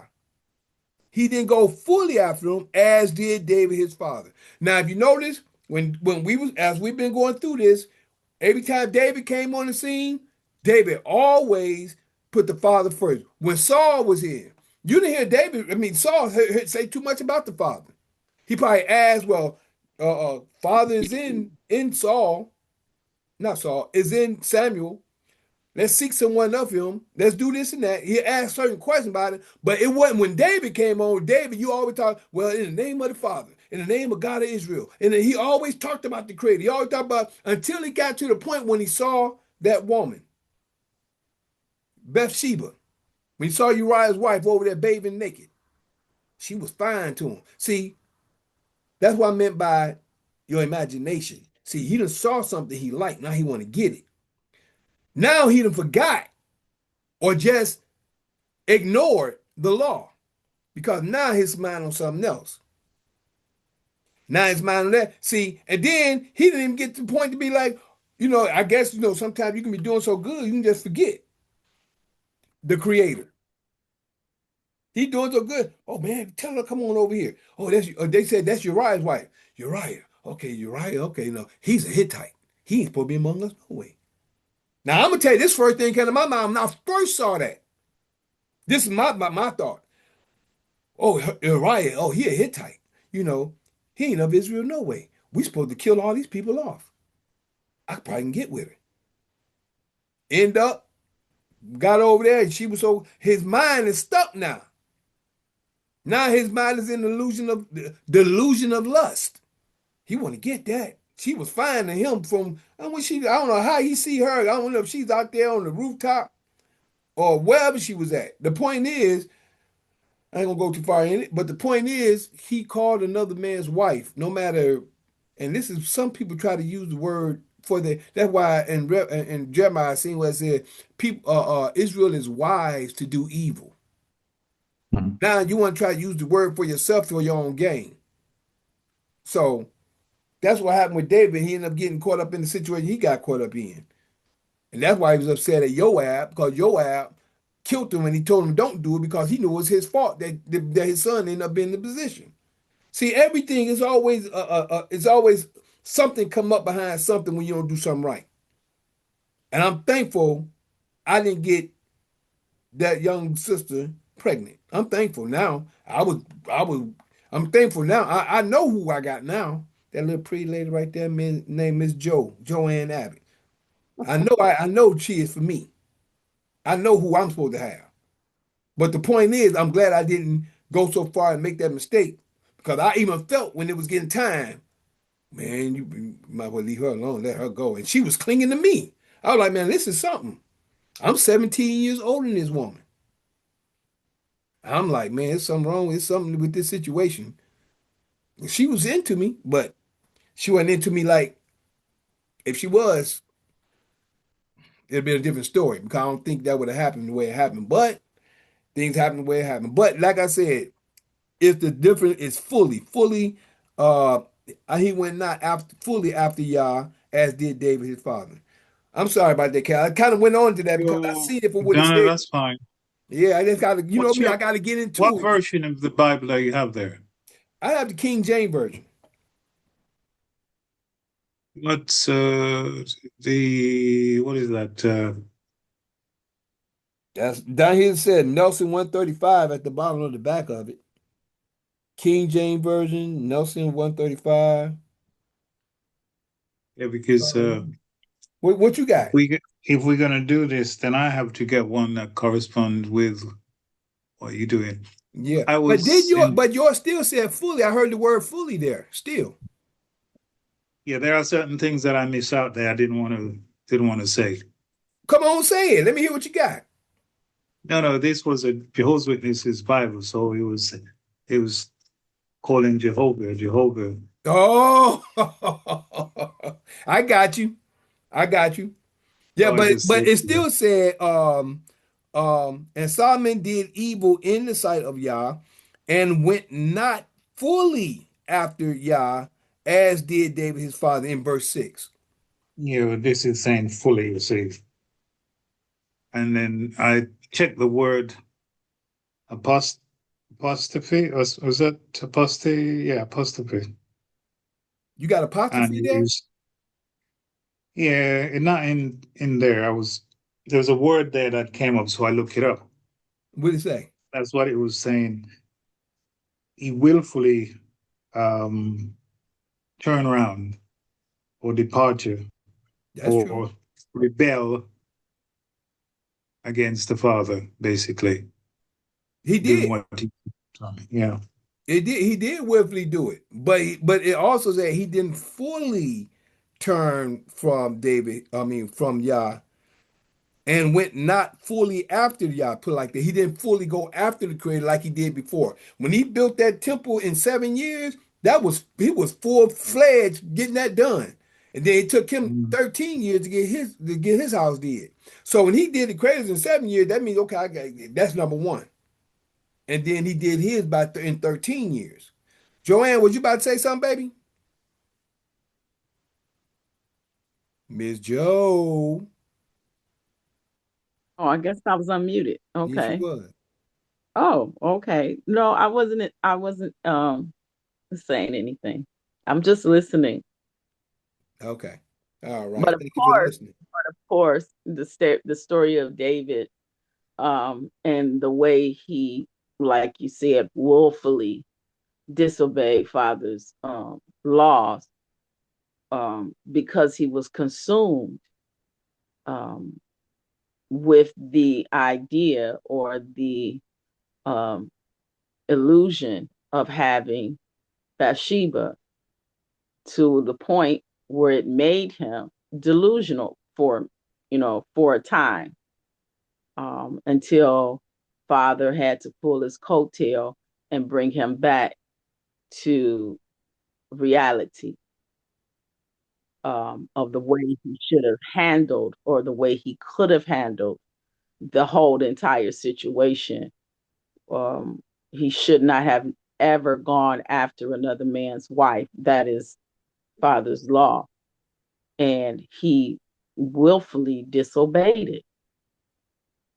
Of course, he used as many excuses as he could in his mind that You came can't to say his that. mind. You can't say that. Well, I can't say that, but And then when did the book say that? well, it said the fact that Uriah wasn't Israel. Mm-hmm. That Remember, was I a told you that was my thought. That's what I Oh, thought. I thought that was part of the scripture. Mm-mm. Okay. That's what I So, thought. I thought well, that I said when I first read that, in my mind, because by him not being by Uriah not being Israelite, and they supposed to got rid of him. That, I said that's the first thing came to my mind. That's not Oh, scripture, but that's my that when I say something to me, I thought that, and that was my thought. But then also you got to look at he was fighting for Israel. He loved Israel so much he didn't go back to try to be with his wife. Where David tried to make him think that that could have been his. You see what I'm saying? yeah, yeah, I do. Yeah, So, so well, I don't put that on the book. I just saying that's my thought because when I reverse read it, that's what I thought. But still, no matter what, if the book says if any stranger turn and keep the Creator's laws, he is a part of Israel. He's not physically Israel, but he's yeah, spiritually yeah, he still is a part of Israel right. spiritually. But even in human with when we are in strong delusion of something, and Hmm. we are at the point of what do we call it, desire, because he saw the young lady taking a bath on the balcony, or however the scripture says, she was out in the open bathing, and he saw her body, he saw the form of her body, and he fell into the delusion of lust. And as much as he thought that he wanted her, he wanted to make her his wife. I, there is a lot that goes on when you're willfully disobeying to achieve a thing that you think you really really want, or you have the desire of really wanting that. There's a Hmm. lot that goes on in the mindset, and to allow the mindset to come against the word of Yah, which is the word that is supposed to balance you. It's supposed to bring you into all truth. But when you don't follow the words or the laws of what the Creator has given us, you succumb to the wickedry, or the the altar, so to speak, that you build up in your mind. She was the one at that time that he wanted, and until father had to send someone to pull his coattail, it broke the spell that was over him. For me, that's what I understood the story to be. He broke the spell that was over him and brought him to truth, which was, you took another man's wife when you know you weren't supposed to do that.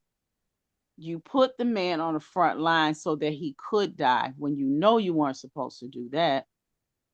It was so many things that led up to him just wanting to get this woman, that he put um his own spiritual relationship with father on the line. And that is what I'm saying, that it is hard for man when you go against his word and you don't follow his word. You will fall into something that you can't dig your way out of. But yet father had a heart for him, and he brought a way out for him, just so he understood what he did, and he had to succumb to a punishment for that. He had to be punished for what he did, and father said that to him, because you have done this, this is what's going to happen. Yep. And And he couldn't say, oh please father, this that. No, you disobeyed, just like any child. You disobey, and for the disobedience there is a punishment, there and you you go. have to take the punishment, and move on with your life, and don't do that again. That's fact. That's basically what it is. And Okay, that and I'm go a ahead. I'm a yield. Yeah. And that's the reason why I read Second Thessalonians second chapter 7 through 12 to show you that all that right there mainly pertains in that scripture. You know, a lot of people do things, and when they get caught up in it, a lot of them don't repent. So they try to clean up and cover up, and it gets and the hole get deeper and deeper than what it is. Or when they just have to stop, repent, in turn. Excuse me. Brother Patrick, is there something you wanted to share on the conversation of the information of today uh, concerning, Solomon wives and information and also the understanding of the reason why a lot of this stuff happened and what's going on at this point? Is there anything you wanted to share about what you may know or come to understand? Well, this is probably the first time I've actually sat listening to a Bible lecture, probably since I was 7. So it was interesting. Now I've got a bit of an understanding of law. Um, to see the word statute was actually mentioned uh, in regards to Solomon, and I heard you mention it. So I'm just curious to find out what it meant in a biblical sense in the Bible. Hmm. So and it actually means a law set by the authority, God, or a decree prescribed Got it. by rule, or something permanent or firmly established. So it was interesting to see that. It's just an observation, really. Statute, very interesting. And you know something? That's what the world failed to realize because the laws is the stat. You guys put it like this. The law is, let's just say this, thou should not commit adultery. I was gonna say murder, commit adultery, right? That's the law. Now you got statutes pertaining to that law. You know what I'm saying? The statutes is what pertaining to that law to give you understanding of that law. Like I said earlier, as I was talking about these people talking, you got names and you got titles to that name. That's all. Like statutes is more like titles to the law. You say thou should not murder. It says thou should not kill, but really it's thou should not murder. What is thou should not murder?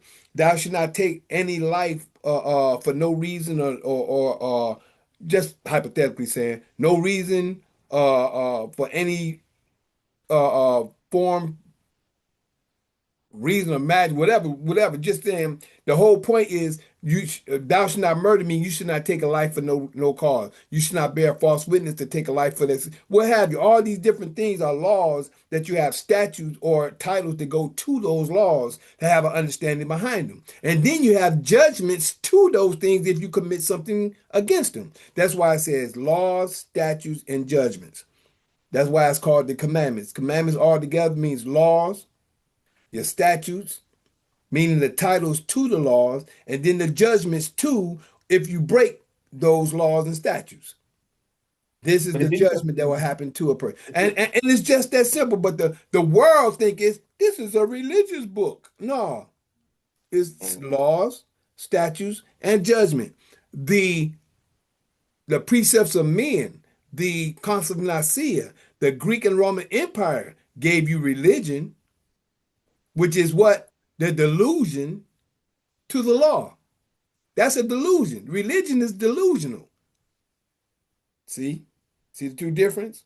You got you got lawful and you got legal. Legal is the delusion of the law. A lot of people don't get it. Breaking a break, we say a broken tail light, a cracked windshield, running a red light or running a stop sign, and you haven't hurt no one, harm no. That's a delusion of the law. The law is if you actually hurt someone, actually harmed someone, if you actually did something to hurt, harm, or damage someone else's property or individual. So, That's law. But this is the delusion of the law. so all Le- of these statutes that are written in law books, you have all these statutes and many other types of you got statutes and what else have you got? Well, let's just take statutes, right? That is a decree or that is a law of God. But then when they apply it to us in law, they are wrongfully applying it because to have a broken light does not offend the God. It doesn't That's a affect delusion. right. And then they say you committed an offense, which it doesn't offend anyone. You haven't offended anyone by having a broken light or damage, having maybe a worn down tires or whatever, or not wearing a seatbelt. You've not offended God. You've not offended anyone. You've not offended the king or the queen. There you And then go. they're going to try now and extract money from you because you're supposed to have broken the law or the statute. But that's the lie. Check it out. You just said it, right? You're supposed to have broken something that you didn't break. So we just read a few moments ago, right here, it says, and with all deceivableness of unrighteousness in them that perish, because they receive not the love of the truth, that they might be saved. And for this cause, it says, God shall send them strong delusion. You see that? That's in Second Thessalonians. That was 10 and 11. Which is all this is a delusion that they should believe what? A lie. Legalese are lies. They're delusions of what they call the law, which is not the law. It's legalese. They might be damned who believe not in the truth, which is the law, but had pleasure in unrighteousness, which is in legalese, or which is in the delusion of the world today. That's why you got to study the law, to know the law, to stand in the law. You see how it goes together, Patrick? Yeah, so the statutes are given the force of law if they're accepted by the governed. Well, this so-called government is not the government. It's a No, the governed. corporation pretending to be a government. No, I said if it is so, statutes are given the force of law Right. if they're accepted by the governed people, the people There themselves. you go. There you go. So you accept if they say to you, look, you've broken a law, and you accept that you've broken a law, then it stands as law because you've accepted it. There you Because go. That's true. you've acquiesced to their demand. That's fact. Because guess why? Because they don't know the law. They Yeah. acquiesce to learning the law. They acquiesce from going in and studying, doing what we're doing right now. Mm. See, you can't do nothing you don't know. You can't stand on something you don't know. That's why it says my people are destroyed for lack of knowledge. If you don't study to find out what you need to know to stand on, how you gonna know how to stand? That's why the people need lawyers or attorneys. A That's why lawyer they is a need those liar. today. A lawyer is a liar. Thank you. Exactly. Exactly. So I'm glad that all this came out in this part one today. I'm Of glad that. too. That's Go ahead, because brother Pat Cass. no, I'm saying I'm glad he brought that up because I marked it down as well because when I came across it, I said, wait a minute, I gotta go look this word up. Statute. So that was good. Somebody else brought it out, so that's helpful. Well, But what you got? also, Come on, guys. What the, did he tell the definition to it, or you just or just a confirmation on on the information? the confirmation on that. Yeah, that's Yeah. right. Um, yeah. Also, the Solomon's wife, the Sidonian, Uh-huh. that I think that's what sort of tipped the scale because she got him to start to worship that what's her name now? Astari, is that the name of the goddess? The guy And it says she was an ancient Astro goddess of war. Astroth, yeah, Yeah, the goddess of the Astron, yeah, for verse 5. For yeah. Solomon went after Astroth, the goddess of the Zidonians. I think they was the more like the ones for Easter, I believe. Yes, because it says she's goddess of war, sexuality, and Uh-huh. royal power. Yeah. Worship across Canaan and Phoenicia, all those places. Mm-hmm. So that's where he got really messed up. And you said especially got But into all sex. of this was also, all the marriages were part of a political situation because That's they were right. trying to win his favor and all that kind of stuff. Oh, here's my daughter. She's a beautiful girl. All kind of stuff. I mean, it still go on today. Yeah. You But know, when these remember, politicians go places, they keep giving them these girls. Oh, this is yours for the night. While in the back of the room there, they're recording them and stuff. yeah. But you do also know back in the time of Solomon and back in those days, they actually used to give their children to the king so they can try Right. to be kind of connected to that family. That's it. Yep. Yep. So that's one of the Wow. reasons why I think that a lot of these women that Solomon ended up being with, that's one of the reasons why my thoughts is, I can't say that's what it is because I don't know. But one of my thoughts is that a lot of these kings all over the earth that was coming to Solomon for his wisdom and information and bringing gifts and stuff, some of them was just bringing their children, their daughters, so he can be with them. They know, and they fine. If they fine and beautiful, oh, they gonna bring them to him, and he gonna be like, oh man, she's fine. Come on over here, okay, you know. And like I say, we don't know the purpose behind it, but even though these things happened, the creator was mad, but he still held his law when he told David that he wasn't going to rent the kingdom from him. He wasn't going to like he did Saul. He did take the king from him, but he ain't taken from him. He took it from his son from being the king over both kingdoms.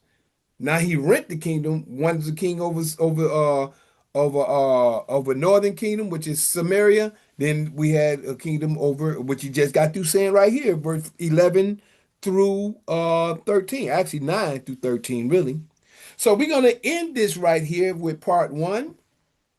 We're 2 hours in right now for part one, but this was a good one today. This was good, and we're gonna be right back with part two of Solomon's wives and death. Solomon's wives and death is what this is called today. Other than that, I'd like to thank everybody for coming. And again, before we go, just want to share that I am that Mikael in Daniel chapter 12, verses 1 to 3. Yeah, that's me. Showing the holy people who they're really supposed to be. Waking them out of their dead beds, which is really in their heads. For all of you who's living in the new, this is for you. I'm that same Mikael in Revelations 12, battling that red dragon where Satan dwell, who deceiveth the whole world but prevaileth not, because the horn is blown without a doubt. This is prophesied for you to see that Mikael is really me. And we're going to be right back with part two on Zoom. So I'm going to pause y'all real quick, Sister Julia. Sister Julia, you ain't even saying anything. Are you in, or would you like to say something? I was using the background when we first started. We're going to hold off then. She hasn't said anything. So I'm going to pause y'all over here on Zoom, and we'll be right back. So we're going to hold up. Don't go nowhere, but we will do this. All right. Greetings, greetings, greetings, or shall I say, Shabbat Shalom, Shabbat Shalom, Shabbat, Shabbat, Shabbat Shalom. Greetings, everyone. We're back. This is part two of Sabbath Assembly of the Righteous. This is the Assembly of the Righteous here on the Sabbath day, where the Creator has asked us to come to do His will on this day to show that we are being obedient and keeping and being a sign unto Him according to His word, that we may do His word as well as keep His word as we follow Him. So today, this is March 14th, 2026, and this is again the assembly of the righteous, which is the Sabbath day. And today's lesson or information is out of 1 Kings chapter 11, and this is called Solomon's Wives and Death. Solomon's Wives and his death, right? So this is chapter 11. We went through part one. In part one, we went through chapter 11, verse 1 through 13. That's 1 through 13. And in 1 through 13, we talked about Solomon and how he loved many strange women. He loved many strange women. And we talked about how in his older age, he got drawn away from the Creator. And I was making examples of how most men are drawn to women, especially if you love them. Now, you only have to be in your old age. And if you're not in your one-on-one, one thing is, if you ain't in your right mind, which is in your creative mind, the Almighty, your God mind, the Almighty's mind. If you ain't in your right mind, you do almost anything for a woman. You'll kill, murder, do anything, steal anything for a woman that you are head over heels for. And that's if you ain't in your right mind, correct mind, right?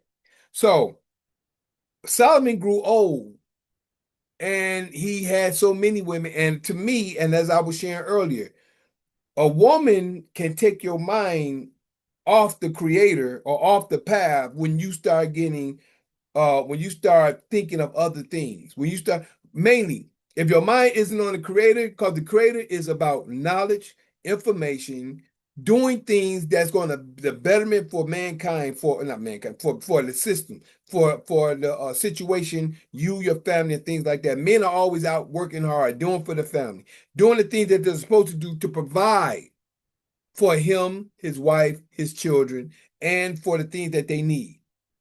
Most men, that's what they're men. Like I said earlier, and I'm gonna say this again since we right here. I'm not talking about these pimps, these players, these boys on the street. And when I speak, I'm not speaking according to them. When I'm speaking, just like when y'all hear y'all think I'm women bashing. I'm not bashing, I'm not talking about I'll just say women of Belial, evil women. I'm not talking about those. So what I meant by that, and I want to say this again, just so it can be known at this point in time. When I'm speaking on women, I'm talking about either the women that's righteous or I'm talking about the women with the enmity with the negative spirit in them, meaning they're so close to righteousness they choose not to be. I'm not talking, which is like the feminists. Let me just let that be known. Those are the ones I'm talking about. I'm not talking about the whores. I'm not talking about the LGBTQ and all them. See, I don't talk about them. If you know, you notice you never hear me mention on them because they're not of the creator. I'm not talking about the ones that's not of the creator. I'm talking about the ones that's on the thin line. That's either right there where the creator is or right across it where they can be pulled back. They're the ones I'm talking to, and they're the ones who I refer to. I'm not talking about the ones that's out there that's doing the creative word wholeheartedly, out here messing around and laying with other men and laying with other women. I'm not talking about them. They have a choice to turn. So when I'm speaking, just let y'all women know that when I'm speaking on women's turn, I'm talking about the ones that either doing the creator's will or those who are not. Not the ones who are so far off that they're so into their idolatry, their wickedness. I'm not talking about them. Now they can change whenever they want to if the creator gives them a mind to change. No different than the LGBTQ organization or generation or families or whatever you want to call them. That's on them. They're on the side where I call hell. That's hell. That's where they at. I ain't talking about them. I'm talking about the ones that's right here. Talking about the ones that understand what I'm saying. Talking about the ones that see it and understand and still won't do it. Those are who I'm talking to. The ones with the enmity spirit that can change and choose not to change. So that's on the opposite side of what I'm talking about. When I'm talking about women and when I'm talking about men, I'm talking about men of where I'm not talking about boys and pimps. I'm talking about men when I'm talking about men. So I just let that be known again, just so everybody have a better understanding of what I'm sharing when I'm speaking. So just want to get that out the way. So according to when Solomon in part one, I always like to give a little recap before I go on. We already started part one. In part one, I shared a little recap of King Solomon and what happened last week. Now I'm just going to a little recap of what happened in part one when Solomon loved strange women. And like I said, women don't know the power they have in a man that love them. And that's what I'm saying.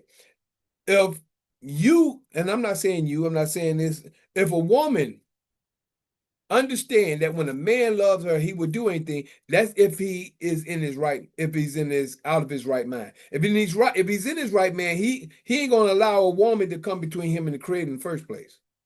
That's if he's in his right mind. If you understand what I'm saying. Because this number one priority is the creator. It's the creator, the Holy Spirit that's supposed to be a part of that man. They're supposed to be the man, the woman, the child. They're following the father. The enmity is the other way around. You got a man following a woman that follows the child, or just following a woman that's doing what they want to do, and the man is following the woman. And this is the enmity, and this is the delusion that's going on today.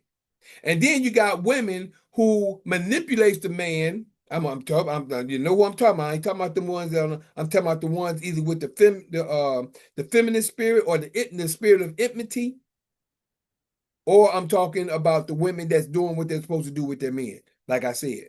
So you got a lot of men that's following these women, and then when the woman don't get her way, she want to shut down, she want to turn away. You know what I do?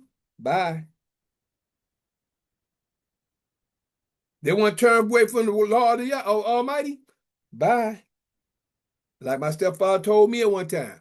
At one time, I never knew you. Bye. Women nowadays, they'll leave their family trying to find somebody out in the street. They'll leave their husband trying to find somebody out there in the street. Don't care nothing about but just want those lips between your legs. That's all they want. And you just want the lingam that we say in Atlanta. The lingam and the yoni is all lustful, which is still, as I said earlier, idolatry, adultery, and fornication. All of it is of another deity, another god. Because if it's going against the law of Yah, you're just worshiping another god, no matter what you want, however you want to put it. We just got to talk about Ashtaroth over here in verse 5, 1 Kings 11:5 says, for Solomon went after Ashtaroth, the goddess of the Zodinians, I'm gonna say it like that, from what I'm looking at.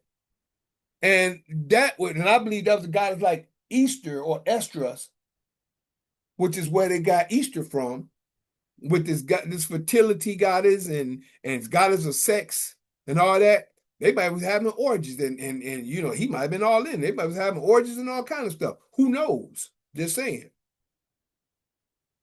I know the Romans was all into that. I don't know if the Greeks might have been into it, but I know the Romans was. You know what I'm saying? It's so much stuff that's going on, but people don't know. There's an order, and that's the difference. Thank you, Father, for giving me that word. Order. The Father has order to everything that he does. Like I said, the enemy always take the order and comes out of order with what they do. They try to give a certain order to what they do to try to make it seem right, but the order is where the Creator have everything set. Satan, y'all, I'm just going to say Satan, the serpent, the devil, however you want to call him. The dragon, which is the system, and those with the mindset, which is the enmity of the system. That's the mindset of Satan or the satanic system. You know? So, like we said, that was Ashtaroth. We see right here, I'm gonna hit you from 9, I'm gonna run on into it. I'm gonna read from 9 and take it on through. All right? I'm just gonna read this, even though we did it, but it's gonna bring it on down to bring you into what happened. And also, I give you a small snippet of the reason why I'm giving you 9, because if you don't go to 1, which a lot of people may not, I'm gonna give you this and understanding to this. And right here in verse 9, it says, and Yah was angry with Solomon because his heart was turned from Yah of Israel, which had appeared unto him twice. And like I said, from what the Father had showed and shared with me when I went through my spiritual awakening, I'll never forget.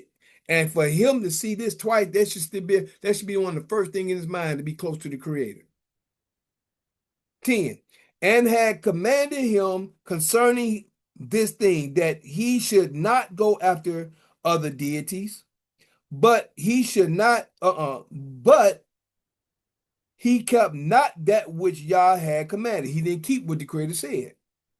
Wherefore Yah said unto Solomon, for as much as this is done of thee, for as much as you did this, you worship these other gods, you married these other women, what I told you not to do, which is in Deuteronomy 7, 1-4, if y'all want to check that out.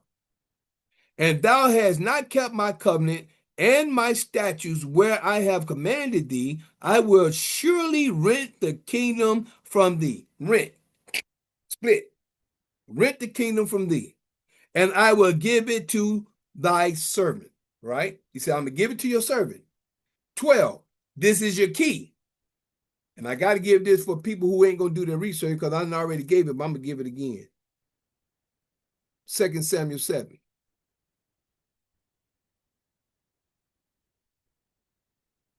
I'm going to give this again just so people know, because a lot of people ain't going back and check out this part that we just shared.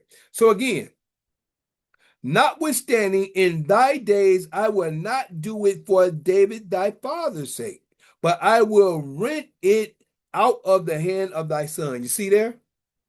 You see what he said? Now, 12, go over here. I'm going over here at 15 real quick. Matter of fact, let me go over here. I'm going to start, instead of 10, I'm going to start right here at 12, verse 12 to 15. And it states, 2 Samuel 7, verse 12 through 15. And when thy days be fulfilled, and thou shalt sleep with thy father. The Creator is talking to David through Nathan. He's talking to David through Nathan, his prophet. And when thy days be fulfilled, and thou shalt sleep with thy fathers, I will set up thy seed after thee, which shall proceed out of thy bowels. This is Solomon that he's talking about. The rest of the world talking about Jesus. This is talking about Solomon, which shall proceed out of thy bowels, and I will establish his kingdom, which he did. He did establish his kingdom. He shall build a house for my name, and I will establish the throne of his kingdom forever, which he has done. His kingdom is established through who? David. 14, I will be his father, and he shall be my son. If he commit iniquity, which we're about to start to read into in a few moments, if he commit iniquity, I will chasten him with the rod of men and with the stripes of the children of men. But the key is right here, verse 15. The key is right here. But my mercy shall not depart away from him, as I took it from Saul, whom I put away before thee. Right? He put Saul away before David. He's not going to take his mercy away. He didn't say he wasn't going to get angry. He said he's going to take his mercy away from him as he took it from Saul, whom he put away before David. Right? Let's jump back over here to 12 and 13. This is 1 Kings 11, 12, and 13. Notwithstanding, in thy days will I not do it for David thy father's sake. He just said what he wasn't going to do and why he didn't do it. But I will rent it out of the hand of thy son. See, when his son get into place, is when he's going to do it. Because he told David that he wasn't going to take it out of his hand, and he's going to have mercy on him. So mercy, right? Mercy is different than well, you can say death, because Solomon kept the kingdom, as far as we're going to see. Verse 13, howbeit I will not rent away all the kingdom. He's going to split it, but not fully. All the kingdom, but will give one tribe to thy son for David, one tribe to thy son for David my servant's sake, and for Jerusalem's sake, which I have chosen. He chosen Jerusalem, which is the children of Judea. He rent the kingdom. The kingdom belongs to Judah. And let me give you the understanding of why is that. He prophesied, matter of fact, it was prophesied before that through Jacob. And how do I know? I'm about to give it to you. I like to give facts. When I say something, I give facts behind what I talk about. We go into Genesis 49 real quick, and I'm just going to hit from 8 to 10. It goes from 8 to 12, but 10 is your key. So let me go ahead and give it to you. The reason why is Judah. I like to give you cause and effects and understanding of what I'm sharing, if I'm sharing something with you. And it states, verse 8, Judah, thou art him whom thy brethren shall praise. Thy hand shall be in the neck of thine enemies. Thy father's children shall bow down before thee. You see that? 9. Judah is a lion's whelp. From the prey, my son, thou art going up. He stoopeth down, he crouches as a lion.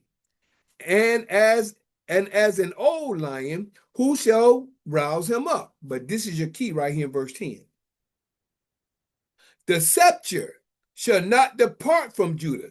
What is a scepter? A scepter is like what a king have when he dubs he anoints or dubs his knights. The people has doing his work. I'm Judah, dubbing the people to get the understanding to get this correctly from the voice of Yah. That is the presence within me to share the information with whoever's listening that's going to take it and use it and go by it according to what it's saying in the book. Like I say, I go by the Creator's word. I don't give you my point of view. I show you the word of the Almighty according to his word. So again, verse 10. The scepter shall not depart from Judah, nor a lawgiver from between his feet. That means his seed. His seed is the lawgiver.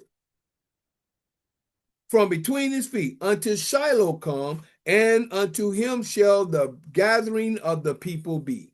This is the Holy Spirit. Shiloh is the Holy Spirit. I remember sharing that. One guy gonna say, he said, well, yeah, Shiloh was actually a place, and till Shiloh come, it's gonna be the Spirit after that time. I said, bro, this is after that. Where are we at today? Shiloh is within us today, waking the people up throughout the world, and this is from Judah to the world.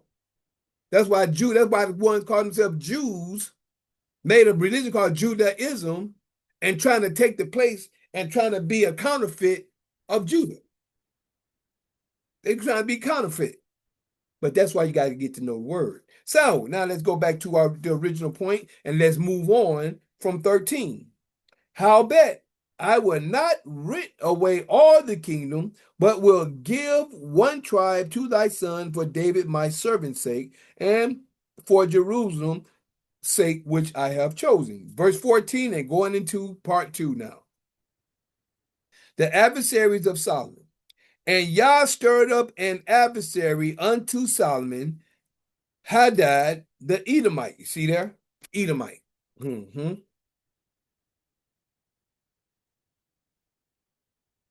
Hadad the Edomite was the king's seed in Edom. He was of the king's seed in Edom.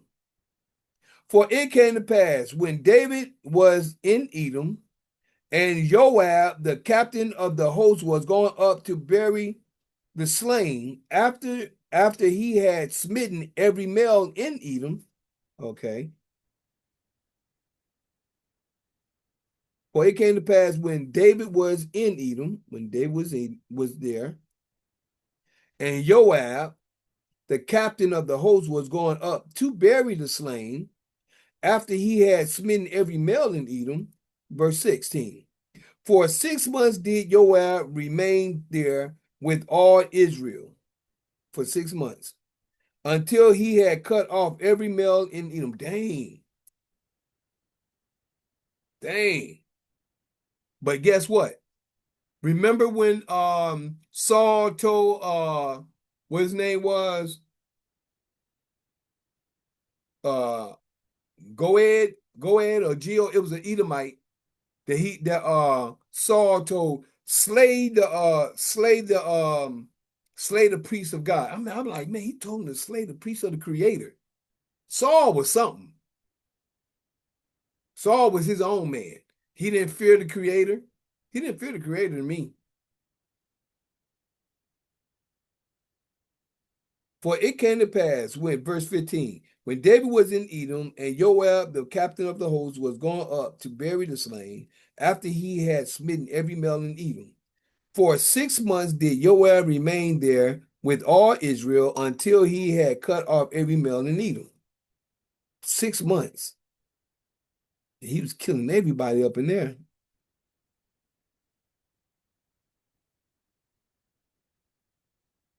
For 6 months. 17. That Hadad fled, and he and certain Edomites. That Hadad fled. He and certain Edomites. of his father's servant with him to go into Egypt. Okay, they went into Egypt. Hadad being yet a little child. All right, so he was a child at the time.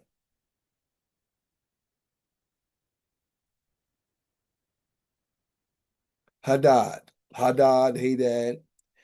And they arose out of Midian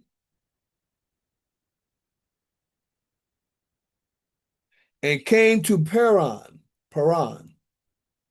And they took men with them out of Paran, and they came to Egypt, unto Pharaoh, king of Egypt, which gave him a house and appointed him victuals and gave him land. All right. The Pharaoh, king of Egypt, gave that to Hadad. But I guess at that time he was a little boy, which gave him a house and appointed him victuals and gave him land. And Hadad found great favor in the sight of Pharaoh,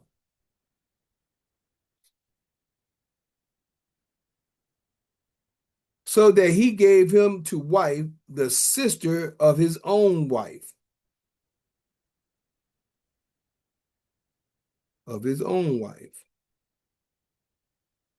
So Pharaoh gave Hadad his wife's sister, the sister of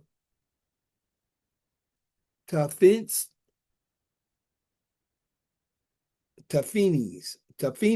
I guess, the queen. The sister of Taphenes, the queen. Okay, that's a name there.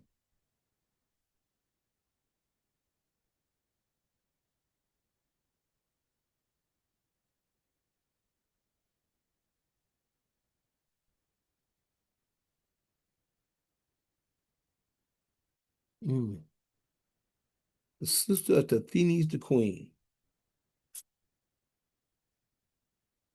Okay. And the sister of Taphenes bare him, Genubeth,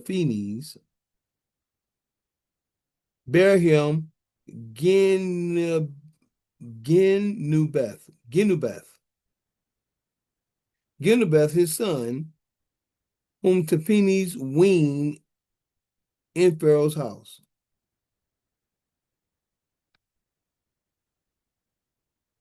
And Genubeth was in Pharaoh's household among the sons of Pharaoh. All right. So, Hadad had found great Pharaoh in the sight of Pharaoh. So that he gave him to wife the sister of his own wife, the sister of Taphenes, the queen. And the sister of Taphenes bare Hadad Genubath, his son, whom Taphenes weaned in Pharaoh's house. And Genubath was in Pharaoh's household among the sons of Pharaoh.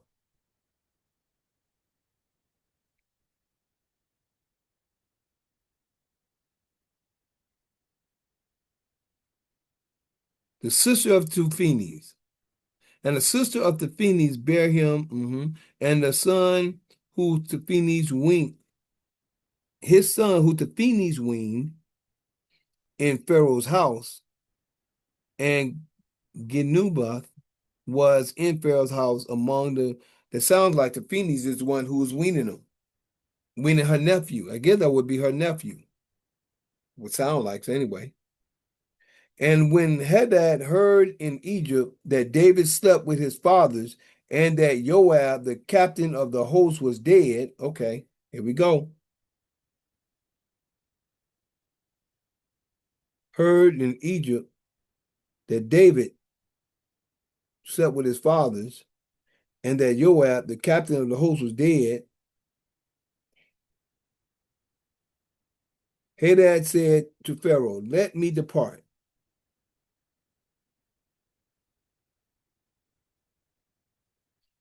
that I may go to mine own country. Then Pharaoh said unto him, But what hast thou lacked with me? That behold, thou seekest to go to thine own country. So Pharaoh really liked him, the Edomite. And he answered, Nothing. How about let me go in any way? Yeah, I ain't like nothing, but I want to go anyway. I want to leave. Something I got to do. He ain't tell him that.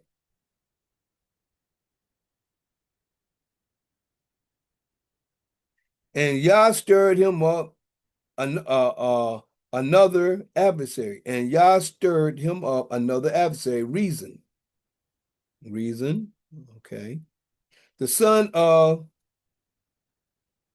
Eladah, or Eladah, which fled from his lord Hadazer, king of Zobah. And he gathered men unto him and became captain over a band, when David slew them of Zobah.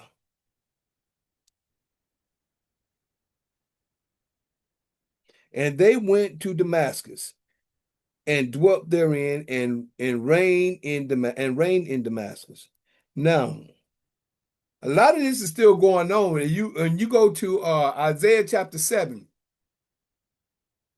you got Isaiah chapter 7, 1 through 8. Might as well say 1 through 14, but mainly 1 through 8. It talks about reason, Pekah, Ramaliah, and it also talks about what Joseph's son name is, Manasseh, and what's the one started? I think it was started with a P. They was going to actually try to join with the enemy.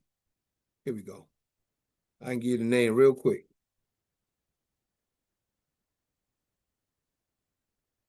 Ephraim gonna try to join up with the enemy to go against Judah. Join with the enemy, go against their family.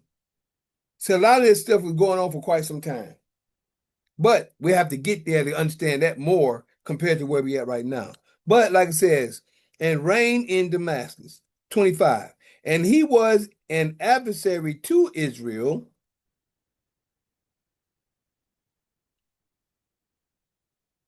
And Yah stirred up him another adversary, Reason, the son of Eladiah, which fled from his lord Hadazer, king of Zobah.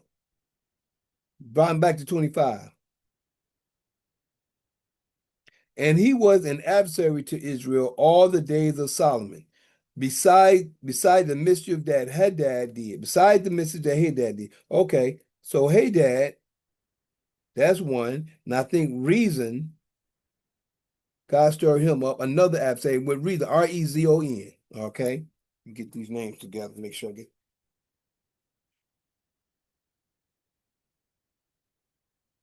Reason.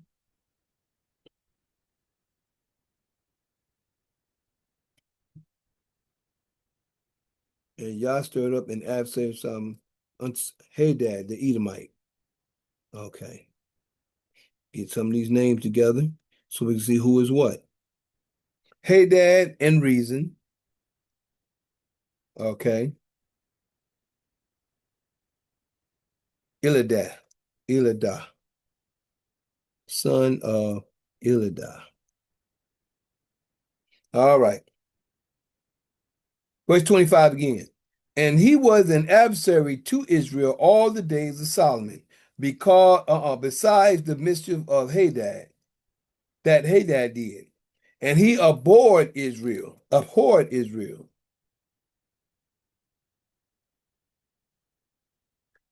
and reigned over Syria. See here? He hated Israel and reigned over Syria. That's another one. Syria, all that right there. If you read chapter 7 of Isaiah, you'll see a lot of this connection is in there as well. And Jeroboam, here we go. And Jeroboam, the son of Nebat, the Ephraite, Zeredah, Solomon's servant. Oh man. Solomon's servant, whose mother's name was Zeruiah, a widow woman, even he lifted up his hand against the king. Here we go. He said what he's going to do. Right here. 26. No.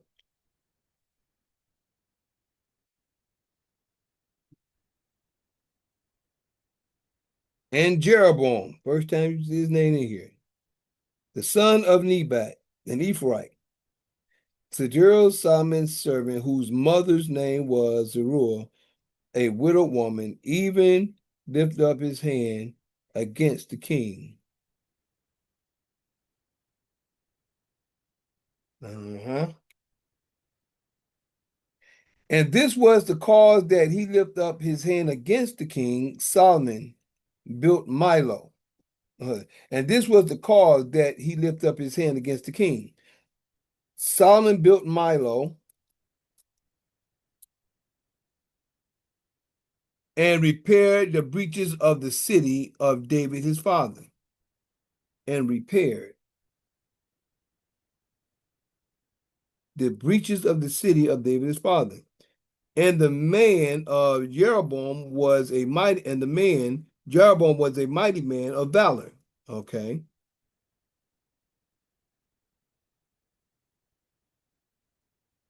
He was a mighty man of valor. And Solomon, seeing the young man that he was industrious,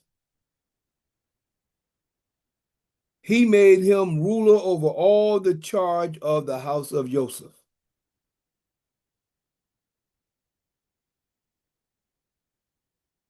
Okay. I can almost see why Ephraim, because Ephraim was one of Joseph's sons. And the man Jeroboam was a mighty man of valor.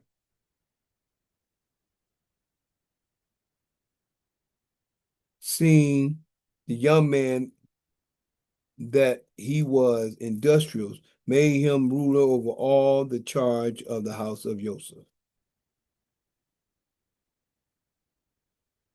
But he made him ruler over Joseph, but he said over here,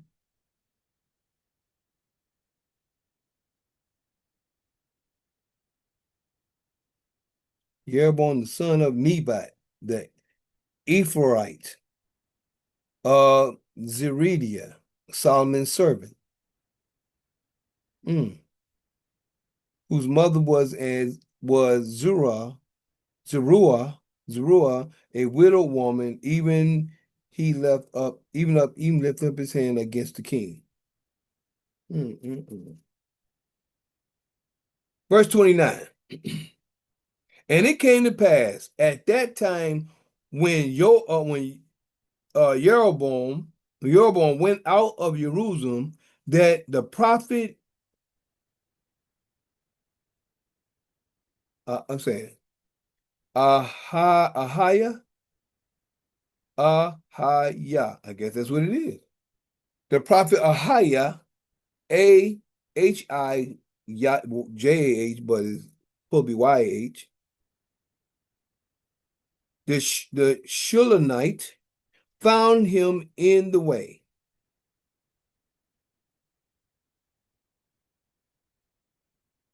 Again, 29. And it came to pass that, at that time when Jeroboam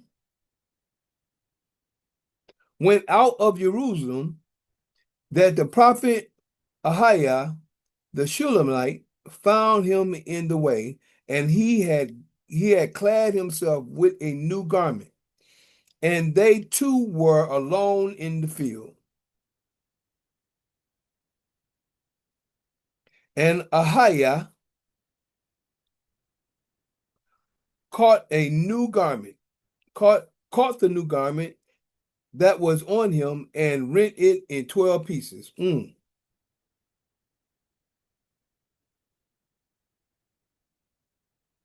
rent it in 12 pieces. And he said to Jeroboam, take thee 10 pieces for thus. Okay, right there. Here we go. Get this real quick. This the prophet talking. And he said to Jeroboam,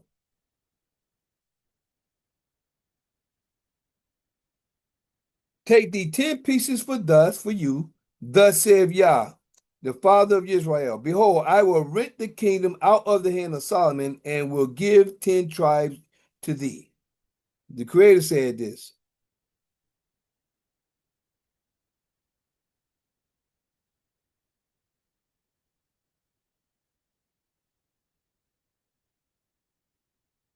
And will give 10 tribes to thee. But he shall have one tribe for my servants David's sake, and for Jerusalem's sake, the city which I have chosen out of all tribes of Israel.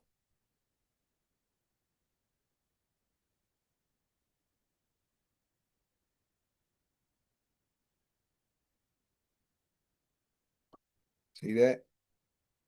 And he said, but to Jeroboam, take thee 10 pieces, for thus saith Yah, the father of Israel. Behold, I will rent the kingdom out of the hand of Solomon, and will give 10 tribes to thee.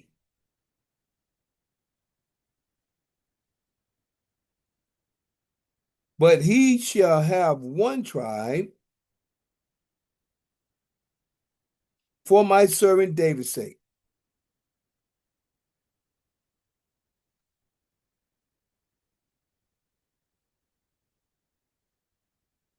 For my servant David's sake, and for Jerusalem's sake,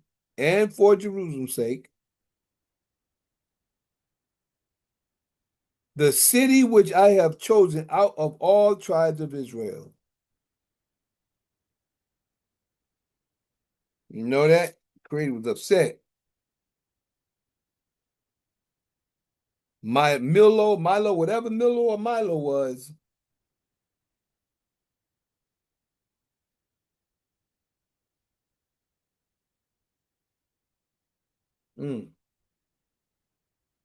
And this was caused that he lifted up his hand against the king. Solomon built, this was the cause.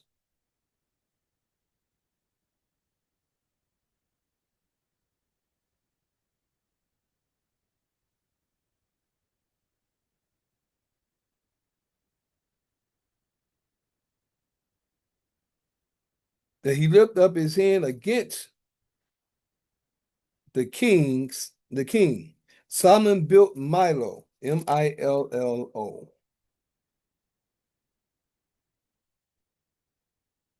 Repaired the breaches of the city of David his father. Now, I don't understand that.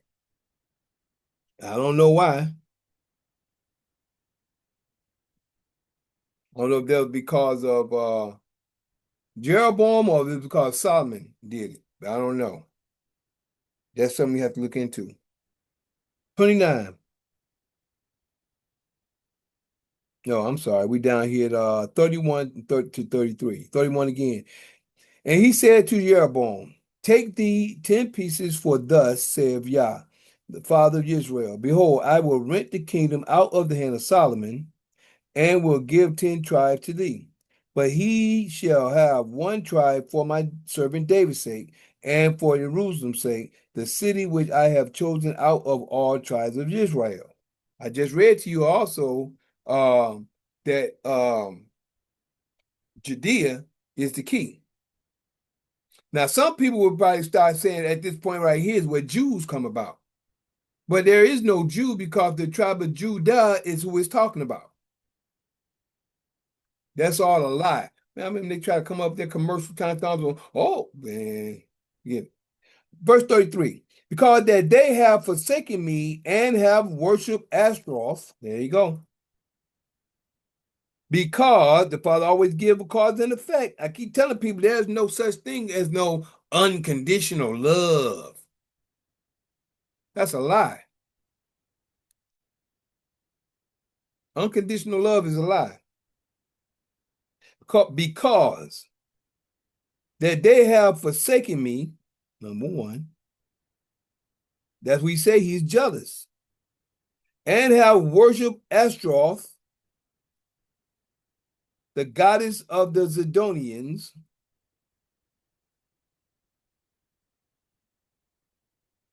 Shemosh, the god of the Moabites.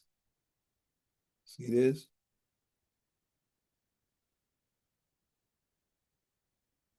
And Milcom, the god of the children of Ammon.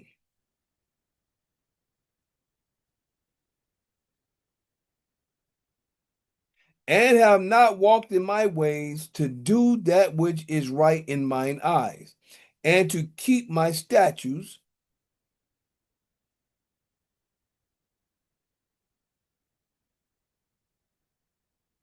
and my judgments. See, the judgments behind the statutes, as did David, his father did.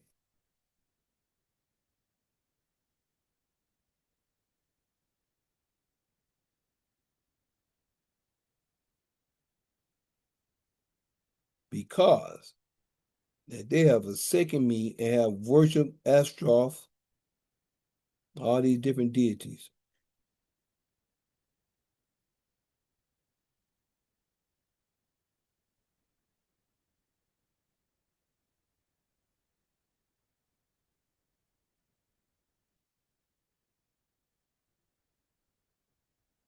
And have not walked in my ways to do that which is right in mine eyes. And this is why he's jealous. That's why the Creator is jealous. All right. Howbeit, I will not take the whole kingdom out of his hand, but I will make him prince. I will make him prince all the days of his life. See that? Howbeit, I will not take the whole kingdom out of his hand, but I will make him prince all the days of his life for David, my servant's sake, whom I chose, because, make sure I get them trying to get out of the camera, because he kept my commandments and my statutes.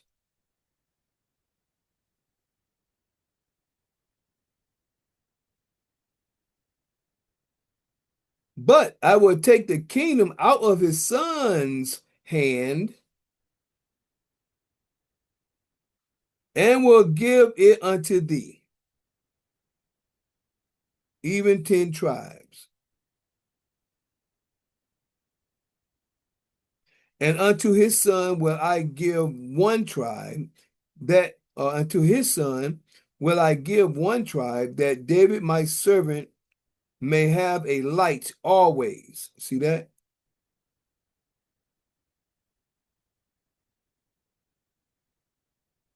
Before me in Jerusalem, the city which I have chosen, the city which I have chosen me to put my name there. There you go. Now, this used to be in Deuteronomy 12 or Deuteronomy 16, where he chose to put his name at. They took that out, because I used to have it in one of my Bibles when it said that Jerusalem where he put his name at. But you don't see it in there no more. You don't see the word Jerusalem no more. You go ahead and get this together.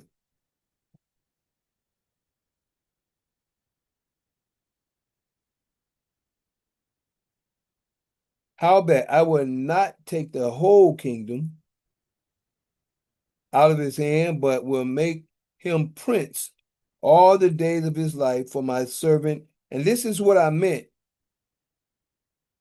by 2 Samuel chapter 7.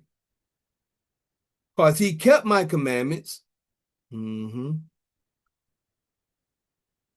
because he kept my commandments and my statutes. But I will take the kingdom out of his son,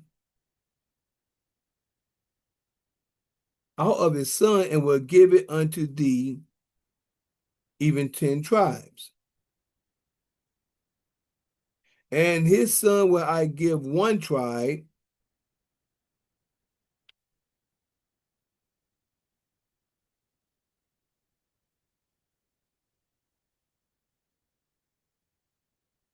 and unto his son will I give one tribe, David my servant, that David my servant may have a light always before me in Jerusalem, which the city I have chosen to put my name there. 37. And I will take thee, and thou shalt reign according to all that thy soul desire, and shalt be king over Israel. You see that? You see that right there? Whatever you want to do, you're gonna be king over Israel. Whatever your soul desire. I mean, whatever you want to do. And I will take thee, and thou shalt reign according to all that thy soul desire, and shalt be king over Israel. This is why they got away with what they wanted to get away with. Sorry, my brother. This is the key.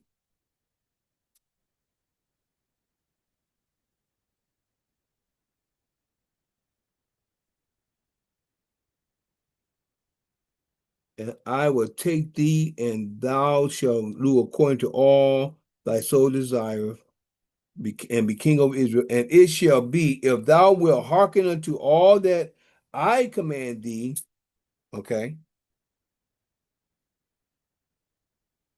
And it shall be if thou wilt hearken unto all that I command thee, and will walk in my ways, and do that is right in my sight, to keep my statutes and my commandments, as David my servant did, that I will be with thee and build thee a sure house, as I built for David, and will give Israel unto thee. All right. And I will for this afflict the seed of David, but not forever. And I will for this afflict the seed of David, but not forever. The seed of David, you see what he's saying? This is still his children. We're being afflicted today. We're being afflicted today, right or wrong.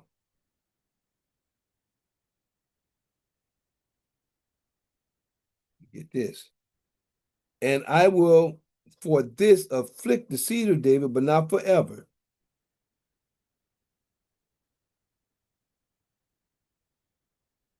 Solomon sought therefore to kill Jeroboam. Uh-oh. He must have heard about it. And it shall be, if thou wilt hearken unto all that I command thee, that, okay, let's put this one over here. His creator still talking to him. 38. And it shall be, if thou wilt hearken unto all that I command thee, and will walk in my ways, and do that is right in my sight, to keep my statutes and my commandments, as David my servant did, that I will be with thee, and build thee a sure house, as I built for David, and will give Israel unto thee. And I will for this afflict the seed of David, but not forever. And he said he will, for the things that he did, he's gonna afflict us, but not forever.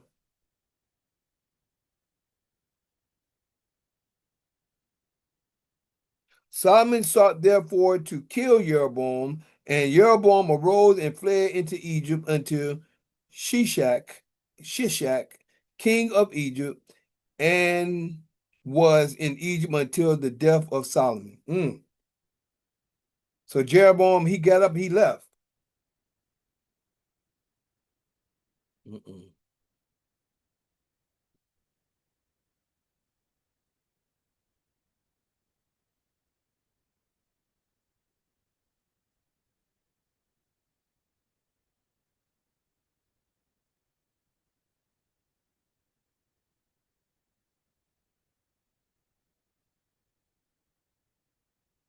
Solomon sought therefore to kill Jeroboam, and Jeroboam rose and fled into Egypt unto Shishak, king of Egypt, and was in Egypt until the death of Solomon. But now let me share something with y'all right here at this point, right? Before we go into the death of Solomon. And I'm not going to go no further because we only got 3 more verses to go. But what I want to share is this. You don't see nowhere here where Solomon repented. David repented on the spot. Instead, he did the same thing Saul did. Saul wanted to go and kill who the Creator had anointed. Solomon should have repented. He should have repented, Father, I'm sorry, I'm so sorry. But see, this is where Solomon's overwhelming of his women deluded his mind from the Creator. Now, he heard the Creator and blessed. I say bliss, I don't say blessed. He done blessed Jeroboam. Now he want to kill Jeroboam because the Father gave him 10 kingdoms. He heard about it. And the Father ain't got nothing to hide. He'll put it in your face. Yeah, I'm doing this to you. Just like he told Saul, he rent the kingdom from him. Saul didn't repent. Or did he? I don't know. He didn't repent. He kept trying to convince Samuel, well, I did do what you said. I did, lying in his face. Instead of Solomon just repenting, Father, I'm so sorry. I'm so sorry, whatever, But the damage is done. You knew what you was doing. You knew what you were doing. And that's the difference. When you know what you're doing and wholeheartedly, not, well, I don't know it, no, you wholeheartedly know what you're doing. You really just disrespecting the Creator. When you get to that point, now you're going to try to kill somebody that the Creator placed and to do something because of your actions. He ain't take the kingdom from you because he said he wasn't going to do it. So the kingdom that was established isn't fully established the way it was. Kingdom's still established. The kingdom is still established, but the people don't see it like that. People have a misunderstanding and concept of really understanding what the earth is the kingdom. The earth is the Creator's throne, is his footstool, should we say. The death of Solomon. This is where we at right now.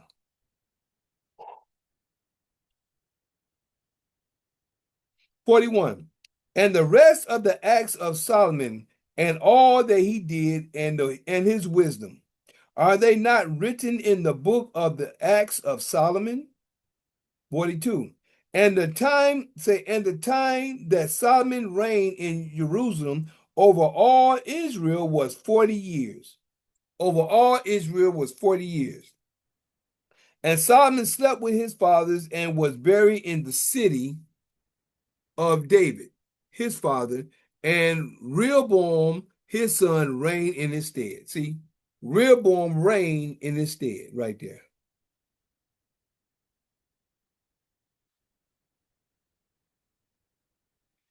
And Rehoboam was over. Next week, we're going to Rehoboam made king. But right now, the death of Solomon.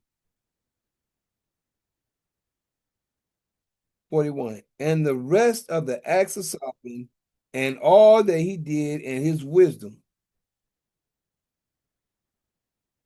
are they not written in the book of the acts of Solomon? And the time of Solomon reigned in Jerusalem over all Israel was 40 years. And Solomon slept with his fathers and was buried in the city of David, his father. And Rehoboam reigned in his father's stead, reigned in his stead. So as we can see, the father was upset compared to all these other scholars see, right? All these other scholars say, oh, he ripped the kingdom from Solomon. He did this. And we see he said he didn't do it fully.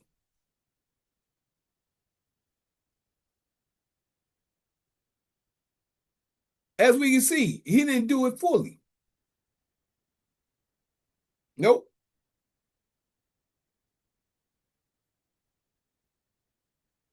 Hold on one second.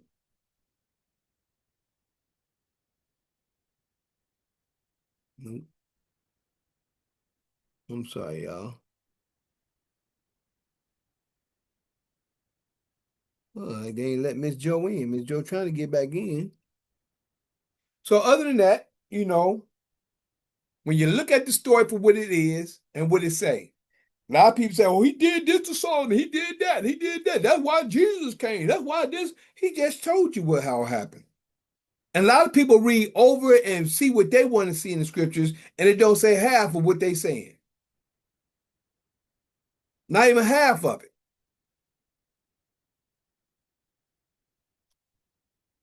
So, come on, Patrick. Come on, Kaz, and my beautiful sister Bev. Yeah. Tell me what you got. What you done heard so far out of this that you think? What you're thinking? What your thoughts is on this point here? You asking me? Whatever y'all got. I just want to know what your thoughts is on the information that was just shared according to Solomon, Rehoboam, all this right here in chapter 11 we just went over. If you don't have nothing, it's good, but I just wanted to know if you had anything that you may know about. I'm just taking it in, man. I'm just taking it in. No, nothing to really say at this point. Thank you. Okay. Brother Cass, are you there, bro? I'm trying to see if you got anything you want to share. You might have been back in the back cooking. Chef, Cass, an old chef over there. He be over there cooking while we be talking sometimes. So I'm in the kitchen, whipping up a little this and a little that. Chef Cass, you anywhere around?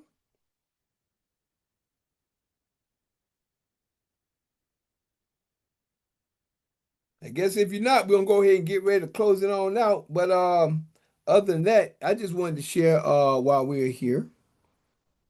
Like Sister Joe ain't making it back in. But like I was saying, other than that, as we can see, as it states here, the Creator mainly let it be known.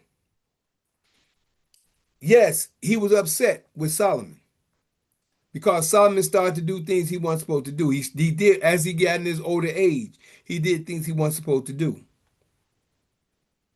And by him doing things he wasn't supposed to do, made the Creator furious and angry. And what did he say here over here about this young man Jeroboam? He said, where we at? And go real close to where we told Jeroboam. And I will take thee, and thou shalt reign according to all that thou so desire, and shall be king over Israel. Then he said, and it shall be, if thou wilt hearken unto all that I command thee, and wilt walk in my ways, and do that is right in my sight, to keep my statutes and my commandments, as David my servant did, that I will be with thee and build thee a sure house as I built for David, and will give Israel unto thee. See that? Which he gave to him. He promised it to him. And I will for this afflict the seed of David, but not forever. We're being afflicted, y'all. Excuse me. We're being afflicted. We're going through the hell we've been going through, but he said he wasn't going to do it forever. That's why we're coming out. Coming out of all the hell that we've been doing, our time is now. A lot of people just don't understand. So other than that, just like to share that I am that Mikael in Daniel chapter 12, verses 1, 2, 3. Yeah, that's me. Showing the holy. Cut you in, man. Oh, there you go. Oh, now you come out of the darkness, huh? Coming up out of the grave. Sorry. I'm trying to see what's going on with see if you had anything to share. at this point of view before we got ready Well, to go. yeah, I mean, it's really is a shame, isn't it, that from where he was to be the wisest man to come down so low. It's pretty sad, but it shows that any of us can fall. That's right. But the major difference there with him and his father is that he continued to ask for forgiveness and put the Creator continuously in front at all times. Whereas Solomon, unfortunately, it wasn't so. Yep, And women, that's leave the women alone. nope, I can't. Listen, you got to remember, he got 1,000 women. Just imagine this. Do you think he had any time to himself? Think about it. 1,000 women. Do you think he had any time to himself? Well, you see, that is the same thing that's going on today. It's like they use these distraction to take you away from the most important thing. That's what I was saying. Yes, indeed. You're not strong enough, you will fall. Yeah. And like you just said, bro, and I shared that a little earlier, these women will take you off your mark of doing whatever it is that your mind is doing, or what it is you trying to make some things happen. They want you to do what they want you to do. And that's the opposite of the way the creator have things set up. The creator have thing, like I always share,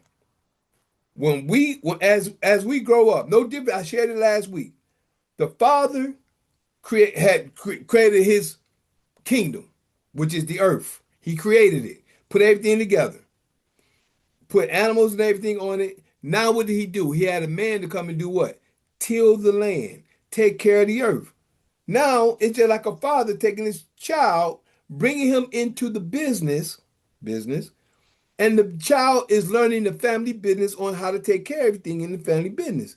That's the duty of a son from the father. Then what happens? The son goes out and find him. He's established now. The son is established. Now what he do? He go out and find him a wife to bring into his house. His house. Why? Because the woman is always at home with the mother and father, mainly with the mother and father, so they can learn how to be a wife. They're learning how to be a wife so they know how to take care of the household and their husband and their children. So they're learning how to do these things.